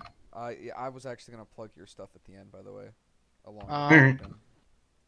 I'm back. I just want to talk about, you're talking about revisionism and stuff like that, about how communism has been a disaster. I think that's wildly false. If you're talking about killings and mass murders, I mean, we could really discuss about that because there's a lot of evidence to back up that Black Book of Communism is is a fucking joke. But let's look at what you said about revisionism. So it's gonna take a moment here. So 1957, revisionist Khrushchev, he begins a series of like wage reforms, in which he like abandons the peace rate wage system and to a large extent the bonuses for the workers as well. And the government cuts spending on producer goods and the most critical sectors of the economy and invests in consumer sectors. Heavy industries start enterprise beginning to operating at losses, and this is of course a revisionist thing. This is outright state capitalism. This has nothing to do with them realizing that even their form of socialism, I was talking about the 1980s revisionism by the Frankfurt School. and I'm talking about 1950s, but I can go to 1980s. Because it all started from the 1950s. It didn't just start in 1980s. The You problem said with the Soviet 1930s, Union I believe. was the bloody was the military coup by Khrushchev, and that's the problem with it. Khrushchev officially abandons the dictatorship of the proletariat in 1961, and workers' control of the state ended. And soon after, stealing becomes the new normal in the Soviet Union. Soviet press describes the rise of the new pseudo-Soviet capitalist class that includes the kulaks or kulak-alikes. Even in the 1960s and in 1970s and 80s, the politicians or presidents of the USSR made the Soviet economy heavily dependent on oil prices, which would later cause the trouble in 1987. Even the Kosygin, Lieberman, and Brezhnev reforms shift production emphasis away from the output to profitability instead. And this is all capitalist introductions into economy. This is not something socialist. And Soviet capitalism is socialism and has not been a disaster, or communism has not been a disaster. Communism, first off, has now been implied. Socialism has. The dictatorship of the proletariat has been applied. And what we've seen is that a country that is a third world country, such as the Russian Empire, that many people would embrace on tradition, went from being a shit feudal hellhole to a second strongest economy, second strongest military, one of the best social systems with almost no public crime and etc. And what we see here is that people in the Soviet Union, they actually liked it, and we see that in 1995, 75% of Russians voted on getting back to the old Soviet system. Of course, the revision system is far better than the alt right, like just like all right capitalist one that like completely rejects socialism. But still, we can see that people are generally happier under socialism than they are under capitalism. And there are many studies, I can send you some if you want, that show that this is exactly the All right, case. Cole, I'm going to give you exactly 30 seconds and not a second more to respond. And then that What will we be see the in end. those studies is Hey, their hey, hey. amount of contentment. And What then is that it? will be the end of it, and then I'm going on to What? the next topic after 30 seconds. Oh, okay. All Oh, right. yeah. All right. What we see is their contentment. They. It's not a matter of happiness. It's not a matter of achieving these transcendental virtues.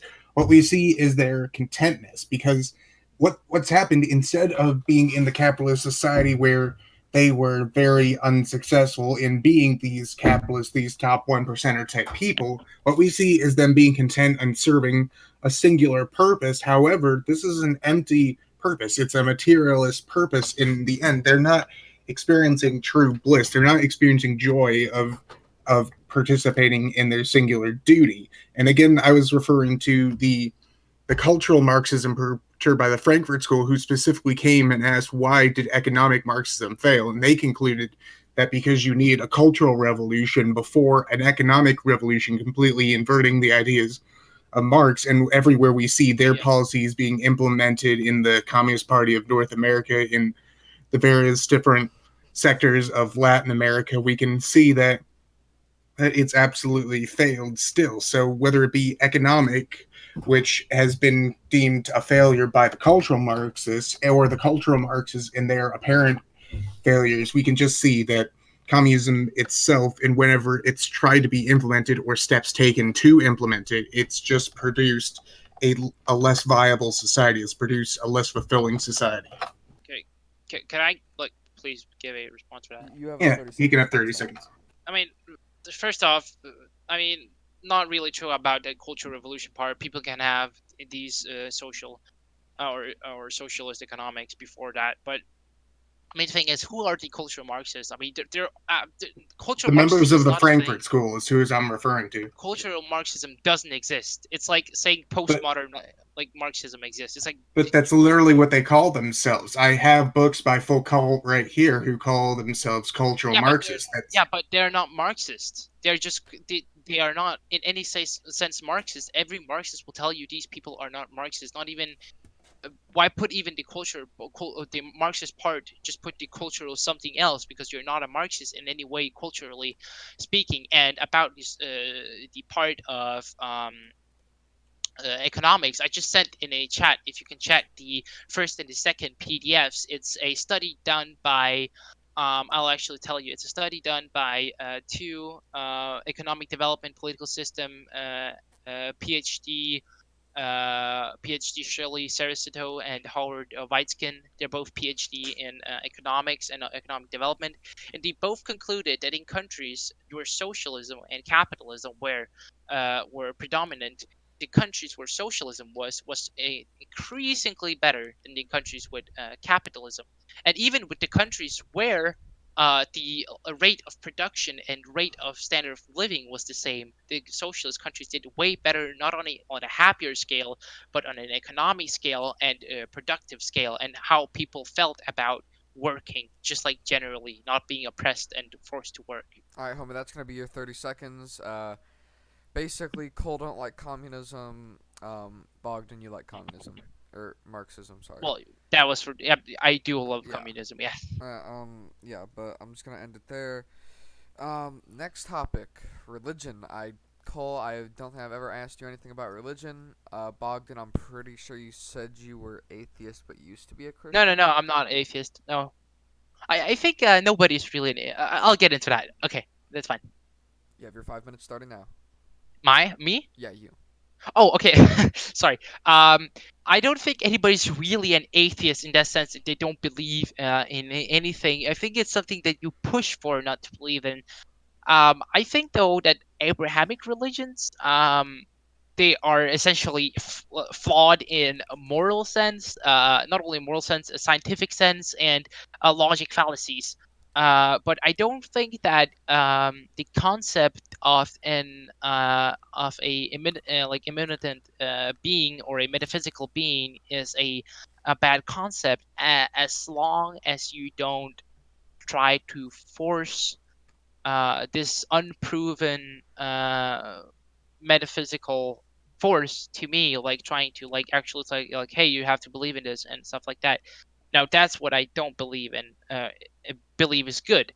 I, however, support people um, being open to talking about religion and seeing the flaws and the somewhat good things in it. I don't know, but I'm generally an agnostic, and the reason why is because I generally don't see this approach to religion, especially from, of course, Marx's perspective, as something really um, important. However, I can see the metaphysical one as not being a god. I mean, even Evola described the in metaphysics of war, the state of being of people is, metaphysical when you go to war, and how it is. There are two parts of your like two parts of your soul. One is the doing part, and one is the like thinking part. I don't remember. It is some concept, an Indian concept, a Hindu concept. I don't remember right.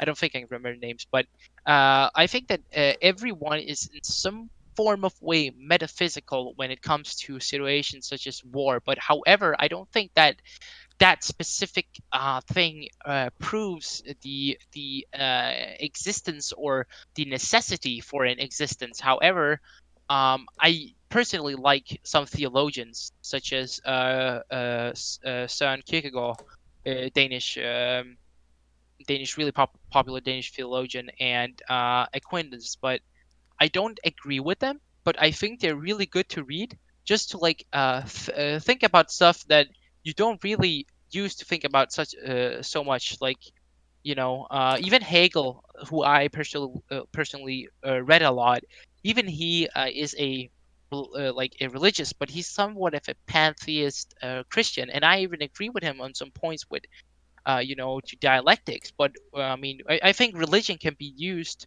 from a Marxist perspective as something oppressive. I mean, it has been oppressive throughout many centuries, and it's still somewhat oppressive, like oppressive towards some kind of. But I don't think that the concept of a metaphysical being is necessarily a bad thing um, or a thing you should totally kill people for because they have a religion that goes against your opinions. All right. Is that all you have to say? Uh, well, yeah, I went a little bit in circles, Or but because I'm just never saying mind. you have a minute 30 left. If you need more Oh, time. really? Yeah. Okay, but well, I was gonna say that I used to be an Orthodox Christian, then I went to Messianic Christianity, and basically what I encountered is people are actually really interested in metaphysics, not just religion, but metaphysics as a whole of being and the nature of being and the divine spirits and etc. etc. However, I don't from not because Marx said I shouldn't, but I myself don't consider it a real, a real good a real good approach to modern problems or anything else, because I just think religion is really reactionary in that sense, and it's really not economically it's not profitable. I don't see Yeah. the profit in it. So yeah, All right. I don't know. All right, Cole.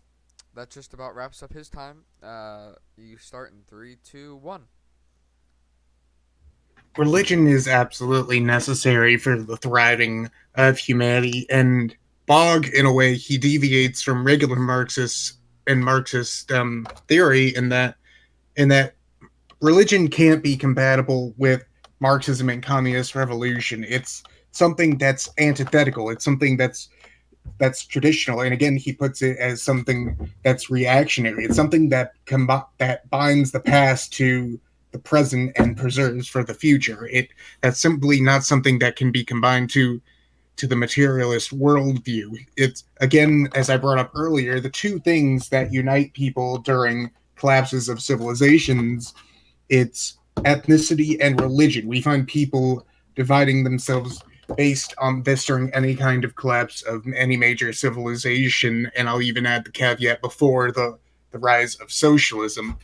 And I posted a thing in our little chat here, and I would like to quote a something in 1933 by the Commissar of Education of the Soviet Union saying, "We hate Christianity and Christians. Even the best amongst them must be considered our worst of enemies. Down with love our neighbors. What we need is hatred. We must learn to hate. This way in which we will conquer the world." And we saw this in the Soviet republics. We saw the stripping away of the powers of the church. We saw people having religious dogmas restricted and even abolished in some circumstances because if you're Catholic, they've denounced communism, Protestantism, even though they don't have a centralized thing for the most part, have denounced communism. In in Hinduism and various other things of the Indian subcontinent, we find various caste-based hierarchies, which is completely opposed by communism. In Confucianism and Taoism, we find various hierarchies and needed places for individuals to be in society, which is again against communism. Whenever you look and whenever you read any kind of religious text, whether I believe they're right and wrong, we find just the absolute antithesis to Marxism. You can't be a religious person and be a Marxist. In the very iconic book Brave New World, they even, which is kind of like if 1984 is if communism was implemented and failed, Brave New World is if communism was implemented and succeeded. They even have pseudo religious things. So even in these kind of fairy tale made up situations, even they see the very necessity of a religion, even if they know it's fake. Religion is at the very core of human society and being. They need a direct motive for why they live, why they pursue, why they create, and so on and so forth. In the materialist sense, they sustain themselves for their own material gain, and that's about it. That's the contentment in which they live in. They don't have any absolute joy and bliss from the religious rites which their ancestors engaged in. So whenever whenever religion is involved with communism, it's either a pseudo kind of stand-in thing to placate the needs of the people without actually fulfilling them, or it's completely fought against and abolished whenever it's implemented. And in the case of trying to create a pseudo religion, they even tried that even in the most one of the most totalitarian periods in Maoist China, whenever they tried to stop people from going to temple and such by posting pictures of Mao within the temple squares and such like that, even then they couldn't get people to completely abandon the old traditionalist ways. They would have to get rid of the majority of their population if they did that. Mm, there's All right. 60%, One second. 70% atheists. Oh, 1 second. They are, Cole. but they still Cole. engage in ancestor worship and visit temple, even if they Yeah, don't and subscribe to traditional views of a god. yeah, okay, but that still doesn't.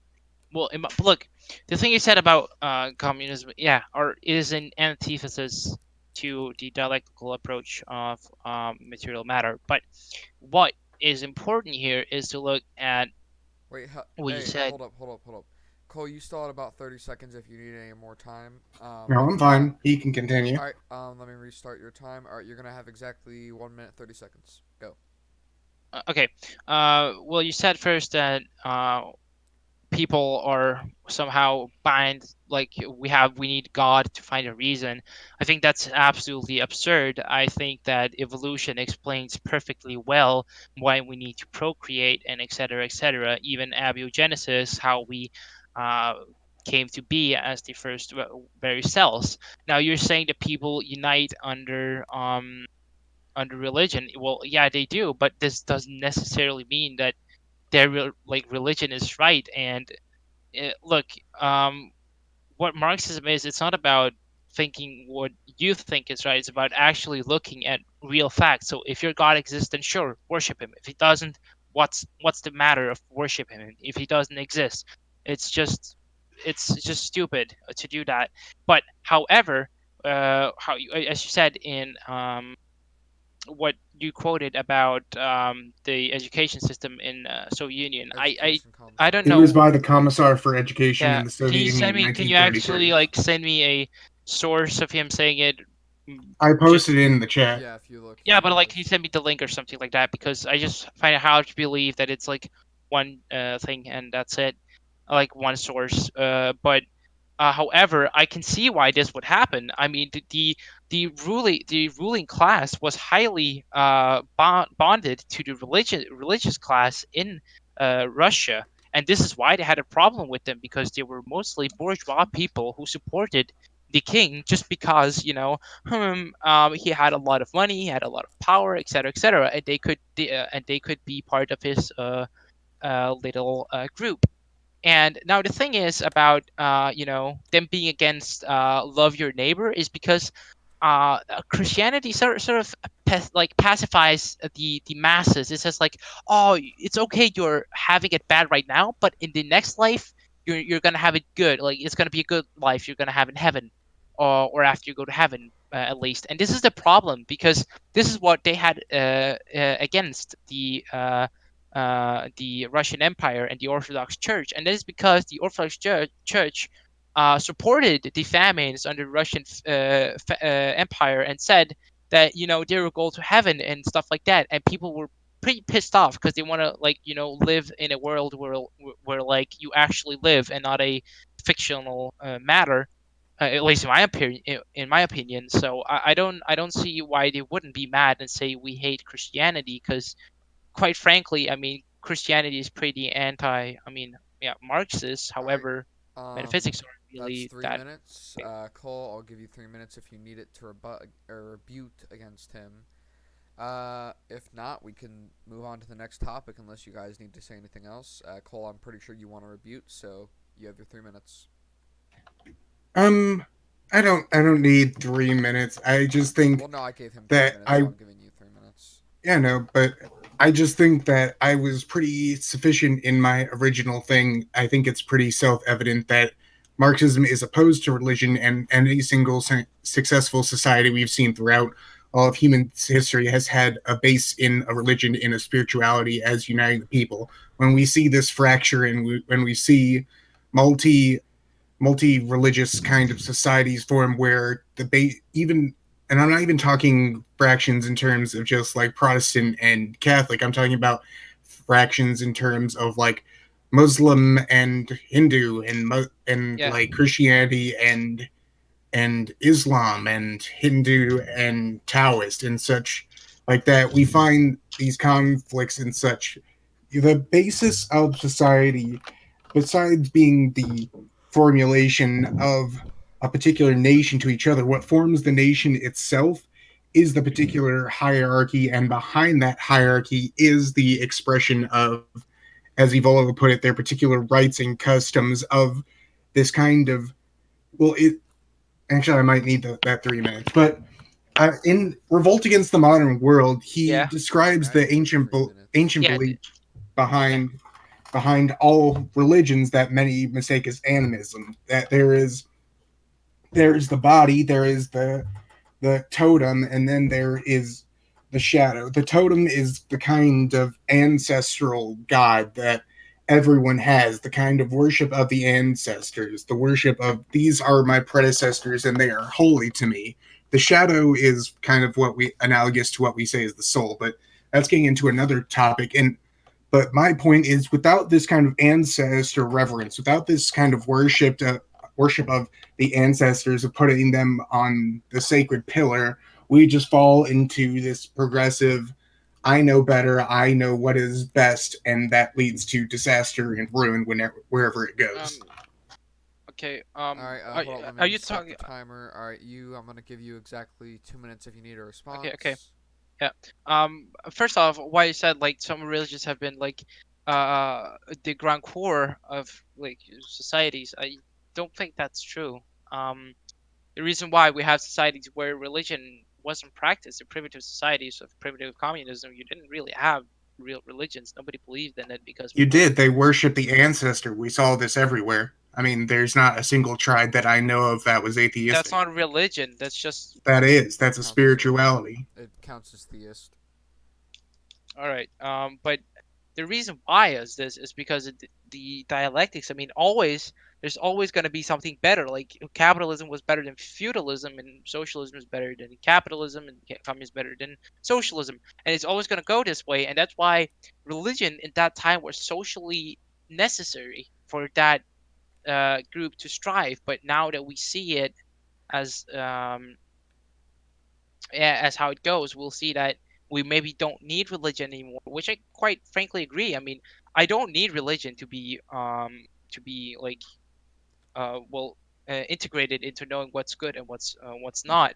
And it's not this like area essence that you're talking about the with the body that was transferred is like parallel with its biological development, and that a group appears as various like incarnations or emanations of the demon or totem, and that the person is then reduced to a shadow, then itself destined to be like dissolved. 30 seconds. um I don't think that's like really true, because I don't see the reason why you should celebrate or worship something that is old and dead and has no particular meaning. I mean, you're just putting things that aren't there into something that is there. You're putting value into something that really has no more value than its beginning product.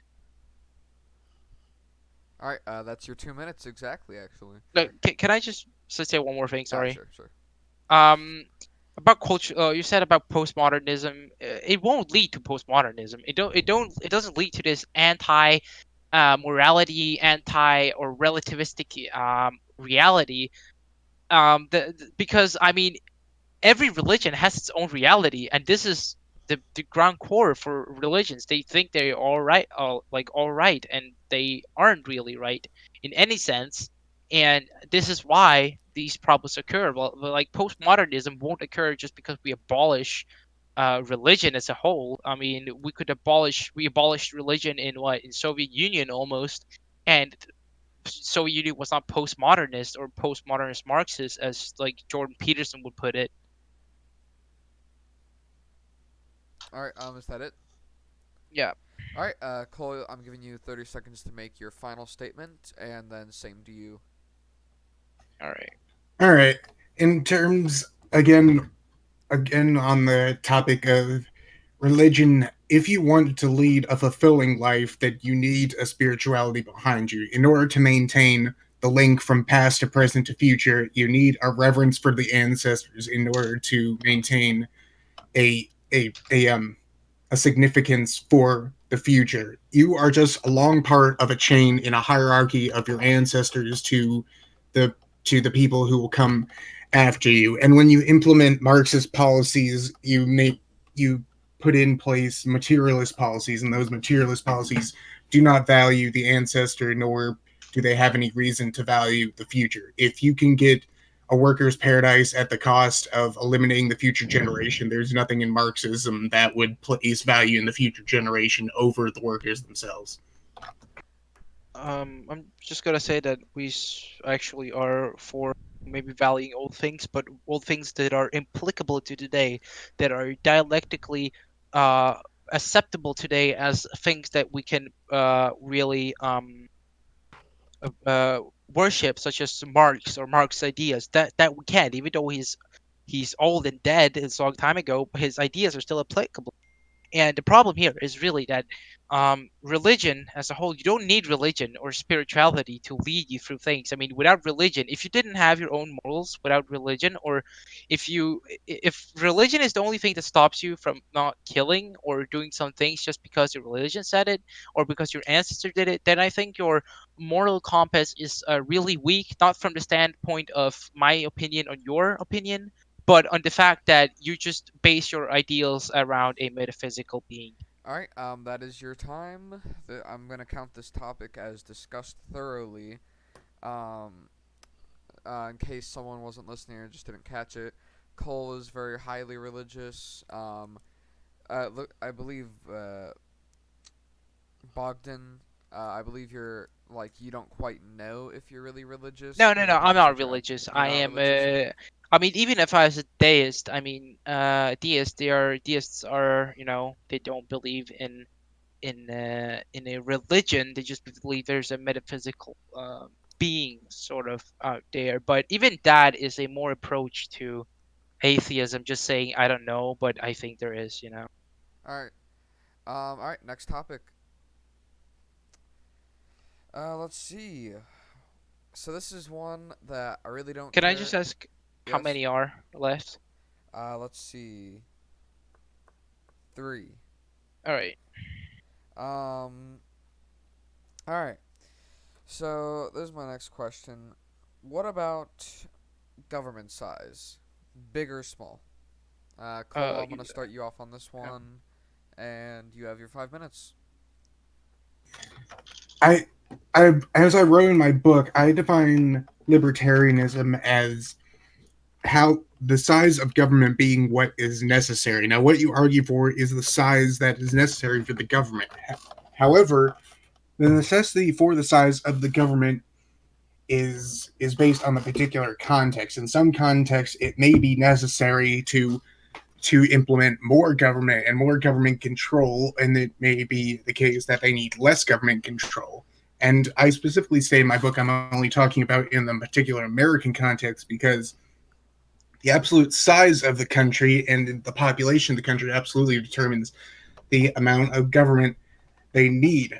This is something that I will congratulate modern China on because they seem to have a very good they have a good balance in terms of very kind of domestic things. They don't have things like the right to protest and such, but you can't gather in groups. However, they're much more free in terms of individualistic free speech. If you don't criticize the government or China as a whole, there's very little that you can say. I mean, you can criticize races all you like, you can criticize individual people as long as they're not part of the government as much as you like, and they just simply won't care. They don't have this political correctness inherent in the system. So, in terms of government size, I want it to be only as large as necessary. When you start adding excess to it, you start adding more.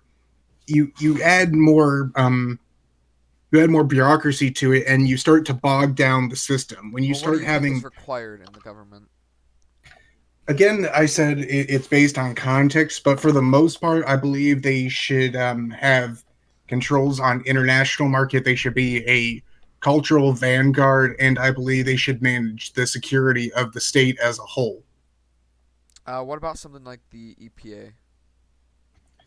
Again, I would leave that up to a cultural things, but for the most part, I'm fine with national parks. However, I am against most of the kind of regulations they do on an international scale, such as regulating the amount that fisheries can do, regulating what kinds of fish you can bring in and such like that. But in terms of selling I forget what they're called, the production licenses or pollution licenses or whatever. I disagree with that the same way that I disagree with the way they regulate peanut farmers here in America. There can only be a certain amount of peanut farmers. This is Wait, this what? is kind of a this is kind of a throwback to the FDR era, or is it FDR or Jimmy Carter? It was They one of the can two. only But be basically, FDR. peanut farmers. yeah, you can. There can only be a certain amount of peanut farmers in the U.S. at any given time. In order to become a peanut farmer, you have to buy the license from a previous peanut farmer. This is because it's dirt cheap to make peanuts, and it's also dirt cheap if it was free market. Peanuts would be absolutely dirt cheap. So for them to have any value at all, and for the market not to crash according to their theory, you have to limit the amount of people who can grow it. So there are peanut farmers who literally just sit on their lands and they're not, and they choose not to produce peanuts just because it won't be that profitable. All right. Um, so Cole, I think you expressed your points pretty well. So you still have another minute and a half if you need it, but All right, I'll just quickly sum up. I believe the state should be a cultural vanguard. I believe they should maintain the security of the state, and I think they should also represent the people in on an international scale. But besides that, for the most part, I think there is overreach of government. Now, different contexts could change the amount government needs to control, but for the most part, in our particular context, I think those three areas are what the state should be concerned so with. for you, you'd rather have a smaller government, correct? I would, in the particular context we're in now. Okay. Just a question. Well, Isn't your time well, starts, just a so question. ask the question. And it's just like okay, for do all like alt right, isn't it inherently more for the state? I mean, how would you apply ideas from Evola without using the state as an organ for introducing these ideas?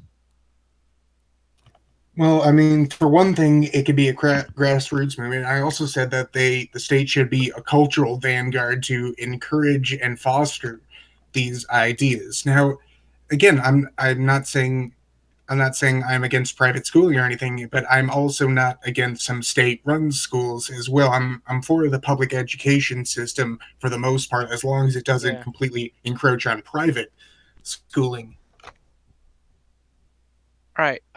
Should I start with my opinion then? Yep, Yes. it's still, All right.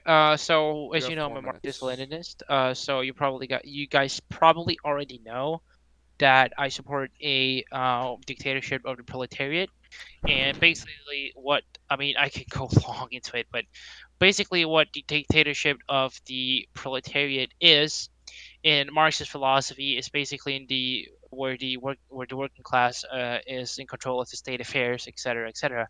And it seeks to like organize some kind of vanguard party that would lead the working worker class into revolution. So it won't be this sort of thing where the state owns things and the workers are just working there. I mean, that's not Marxist Leninism, dictatorship, or proletariat.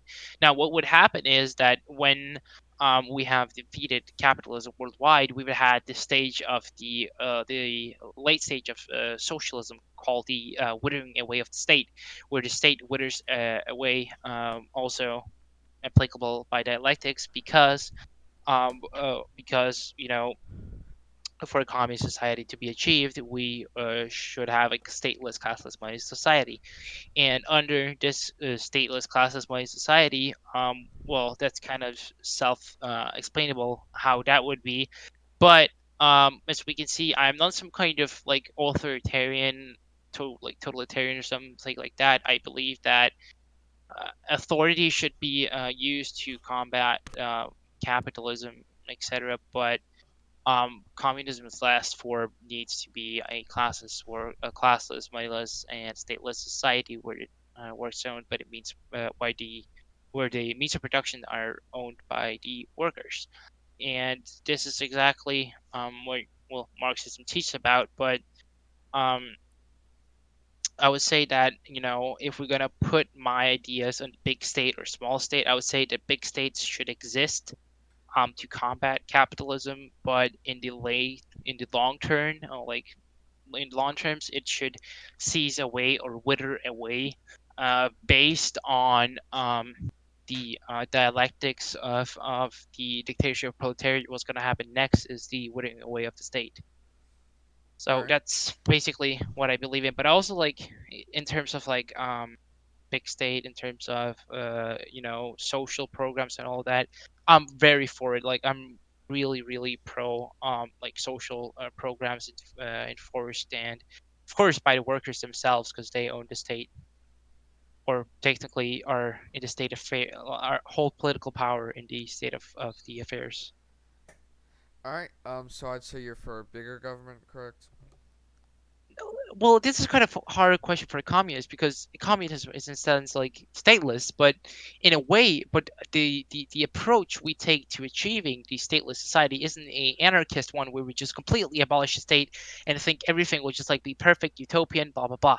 What we really want is the state to be a source of anti-capitalism where we defend the workers, so if the so we can have our own state that's gonna defend us from outer forces, and that's exactly what the like Vanguard Party is all about. It's the main core of like Marxist Leninism and Maoism also applicable in China. And this is what we see, and what would happen is the eternal class struggle and the contradictions between the socialist and the communist system would come to realm, and we would see that the communist the social system would fade away or wither away into a communist one, where there's no class or property, state, or use of money. All right. Cole, do you have any last statement? I'm gonna give you 30 seconds if you do. On the topic of the size of government, Yes. Do you have like any end statement? Because if so, I'm gonna give you 30 seconds. the state is a representation of the people in an international setting. They set not set the stage, but they set the tone for the rate at which the country is going. The idea that the state will wither away, it's a fantasy notion. The only place where I've seen this take evidence of is, ironically enough, where Marx thought the revolution would happen. It's the UK. So for some good news from Marxists out there, I do think the UK is heading in that direction, but it's not so much a withering away of the state. Instead, it's kind of a symbiosis of the state and society, where everyone is becoming a part of the state in some way and bound by the state, and thus blurring the distinction between state and society. So for Marxists out there, I don't think it's possible for the state to wither away as you imagine, but the way that I'm seeing it happen in the UK is the state kind of controlling everything and there not being a state in what we traditionally believe in. All right. All right. That's Can I one just minute. Do you need a 1 minute this minute? Yeah. response? Can I just say that that's not really what I suppose, because like if the workers have to control the means of productions already in a capitalist in a Marxist Leninist dictatorship of the proletariat, and if they control the state affairs of the country politically, they can basically abolish the state itself, based on after we defeat worldwide capitalism, we can wither away of the state, and that's gonna dialectically be approached by the workers themselves. I mean, you don't need the state anymore, so we don't have it. This is the thing about Marxism. We don't worship things that are useless and don't have any material meaning to us, because that's our great like main philosophy. One of the main philosophies is that we look at it materially, and the thing is, I don't think why it would be totally impossible. I mean, if you believe that it's impossible to defeat capitalism, then okay, I guess that's impossible then. But when we defeat it, it's not going to be impossible. All right. That's exactly 1 minute. Good job. Um, eh, if either of you have any last points, I'll give you 30 seconds to state them now. Any rebukes, etc., etc. Because if not, we're moving on to the very next topic. Is this the last topic just asked? Okay, so that's the. So after this topic that's upcoming, then we have the last one, which I Well, think you'll what like. is the next topic? The next topic is actually just expanding your type of system or keeping it in one country. As you and me were talking about Oh, actually oh, earlier, oh. like the socialism in one country, such as No, foreign yeah. aid, All right. isolationism, globalism, type of We thing. can Okay. we can we can make this topic like reduce. How about 1 minute for each of us? All right, that's good. All right, Cole, I'm gonna start you with your 1 minute. Funnily enough, in the alt right, there's kind of a joking, ironic notion of an international union of nationalists. But it kind of goes against the core philosophy of nationalism is that you're concerned with your country and your country first. However, if other countries succeed, then that's good for them or not. But there's this idea that if our countries as a group are being under attack, that we should kind of unite and support one another. I'm I'm actually against it, so I guess I'm against the notion of an international group of nationalists. I'm purely America first and America's interest first.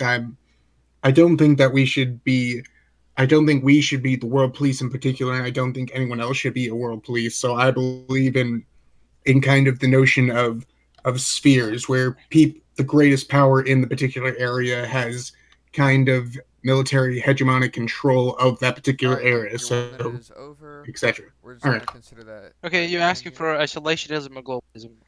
Basically, I that's think what for we're you, saying. he's talking about Trotskyism or Yeah, Stalinism. pretty Oh much. no, Socialism, okay. There's a big, revolution. big, yeah, For big you, that's gonna be the question. misconception. Okay, it's gonna take longer than a minute because this is real, Well, I real fast. Okay, we gotta okay. cut it short, man. Sorry. Okay, listen. The point of socialism is not that we're against a world revolution. Everybody wants a world revolution, but what Trotsky wanted was basically just like set after the revolution, he predicted that every other country would have revolutions, or many of them would have revolutions, socialist revolutions. But that didn't happen, so he tried to invade other countries that were not socialist in order to establish socialism and somehow free the class. Of course, he would free the class, but these people would not be pro-Marxists anyway. They would go against them because they're under the influence of bourgeois. What Stalin argued is that we're going to have a socialism in one country, which means that socialism is going to spread through ideas. People are going to educate each other, and the point of Marxism in socialism in one country is to educate people on Marxism. It's not to invade their country, kill the regime, or something like that, and just have brain dead people who don't know anything about Marxism just being like, what is this, what is that, and they're like zombies of the system because social communism or socialism will lead to communism. So that's why we need people to be educated on it and then just be like parasites who don't know anything about it. All right, that's a minute 30, Ah, and shit, my bad. no, it's good. No, I said you could have a minute 30 then, because Oh. you said it would take a longer time to Yeah, yeah, explain. but So, yeah.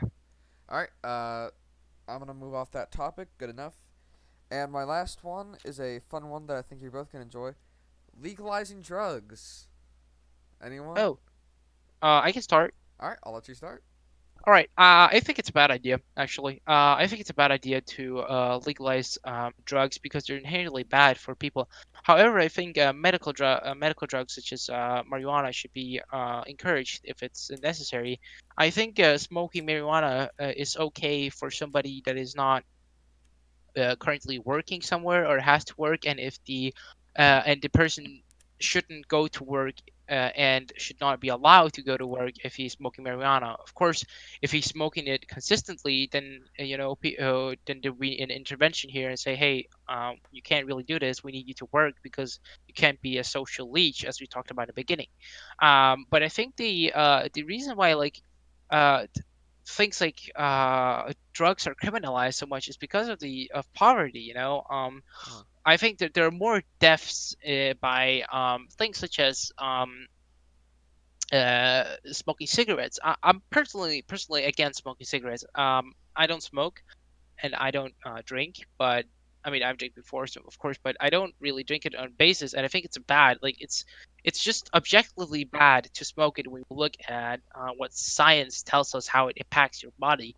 I think that, however, I don't think that like the how much do I get for this? Just saying, five uh, minutes or you two can have minutes? like 3, because Okay. I'm trying to cut it However, I short. don't think that people should get like punished like I don't know uh, a lot like going to prison for smoking, I don't know, weed and stuff like that. I think that people should rather be should rather be introduced into what the problems are here, because a lot of people that smoke don't even know the problems. They're just like, I don't care really. But even if they do, I mean, I still think drugs are bad for human beings, and you shouldn't encourage people to smoke them. Or smoke or use them. However, I think some or most drugs are the result of the well, now I use really Marxist themes, the well, so to see, called capitalist mode of production, where people, of course, become so poor that they have no escape but to become these so parasitical, uh, poor people who are literally crippled to do nothing, so they just become like drug abusers and stuff like that. And that's what I can see, and we can see this in the Soviet Union. People did not use drugs back then. In this Stalin era, Lenin era, even in the beginning of the revisionist era, there were no use of drugs. Like people just didn't take them because they knew they're bad, and there were no poverty per person, so to speak, and people were having zero crime rates. All right. Is that all you've got to say on drugs? Yeah, basically. All right, Cole, your 3 minutes starts now. I kind of have a conflicted stance on drugs and legalization because on the one hand how I want it to be implemented is I want the cultural vanguard to basically phase drug use out of the particular cultures. So I want what I call a fulfilling of the drug law. For example, don't need to legalize bleach because people don't drink bleach on a regular basis. However, we do legalize methamphetamines because people use them on a regular basis. I want it to be the case as a high ideal so that people won't use methamphetamines the same way that they they don't drink bleach, and thus the law can be fulfilled and we can abolish drug laws, but at the same time people not use. On the other hand, the side that I'm conflicted in is I want a short term solution because that's a very lofty and high ideal that can probably not be easily implemented in the short term. And funnily enough, we in the alt right love Duterte over in the Philippines and his hilarious, He's gay, by the way.